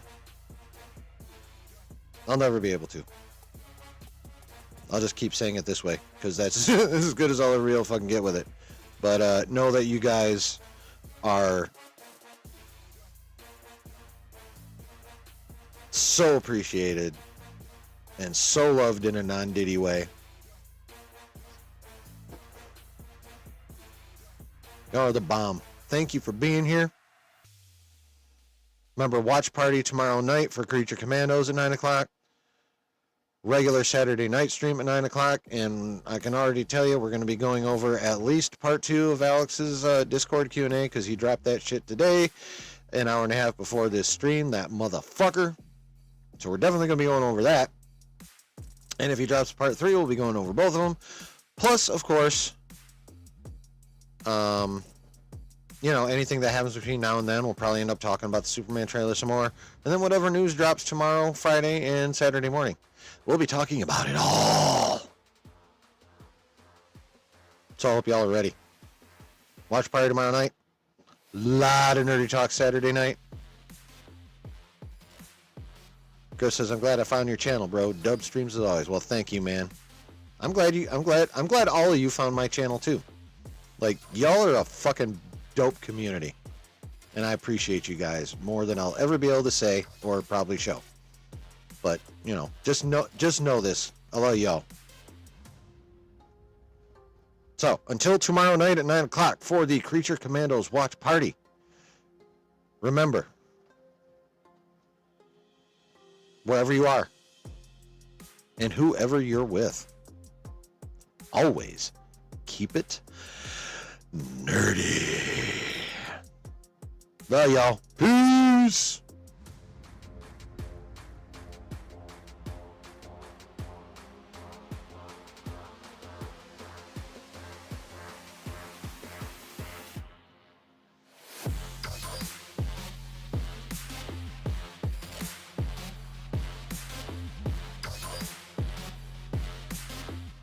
Yes, let's. Y'all listen to C-Dub. Do that shit. Nah. Y'all are the best, though. We'll see you tomorrow night.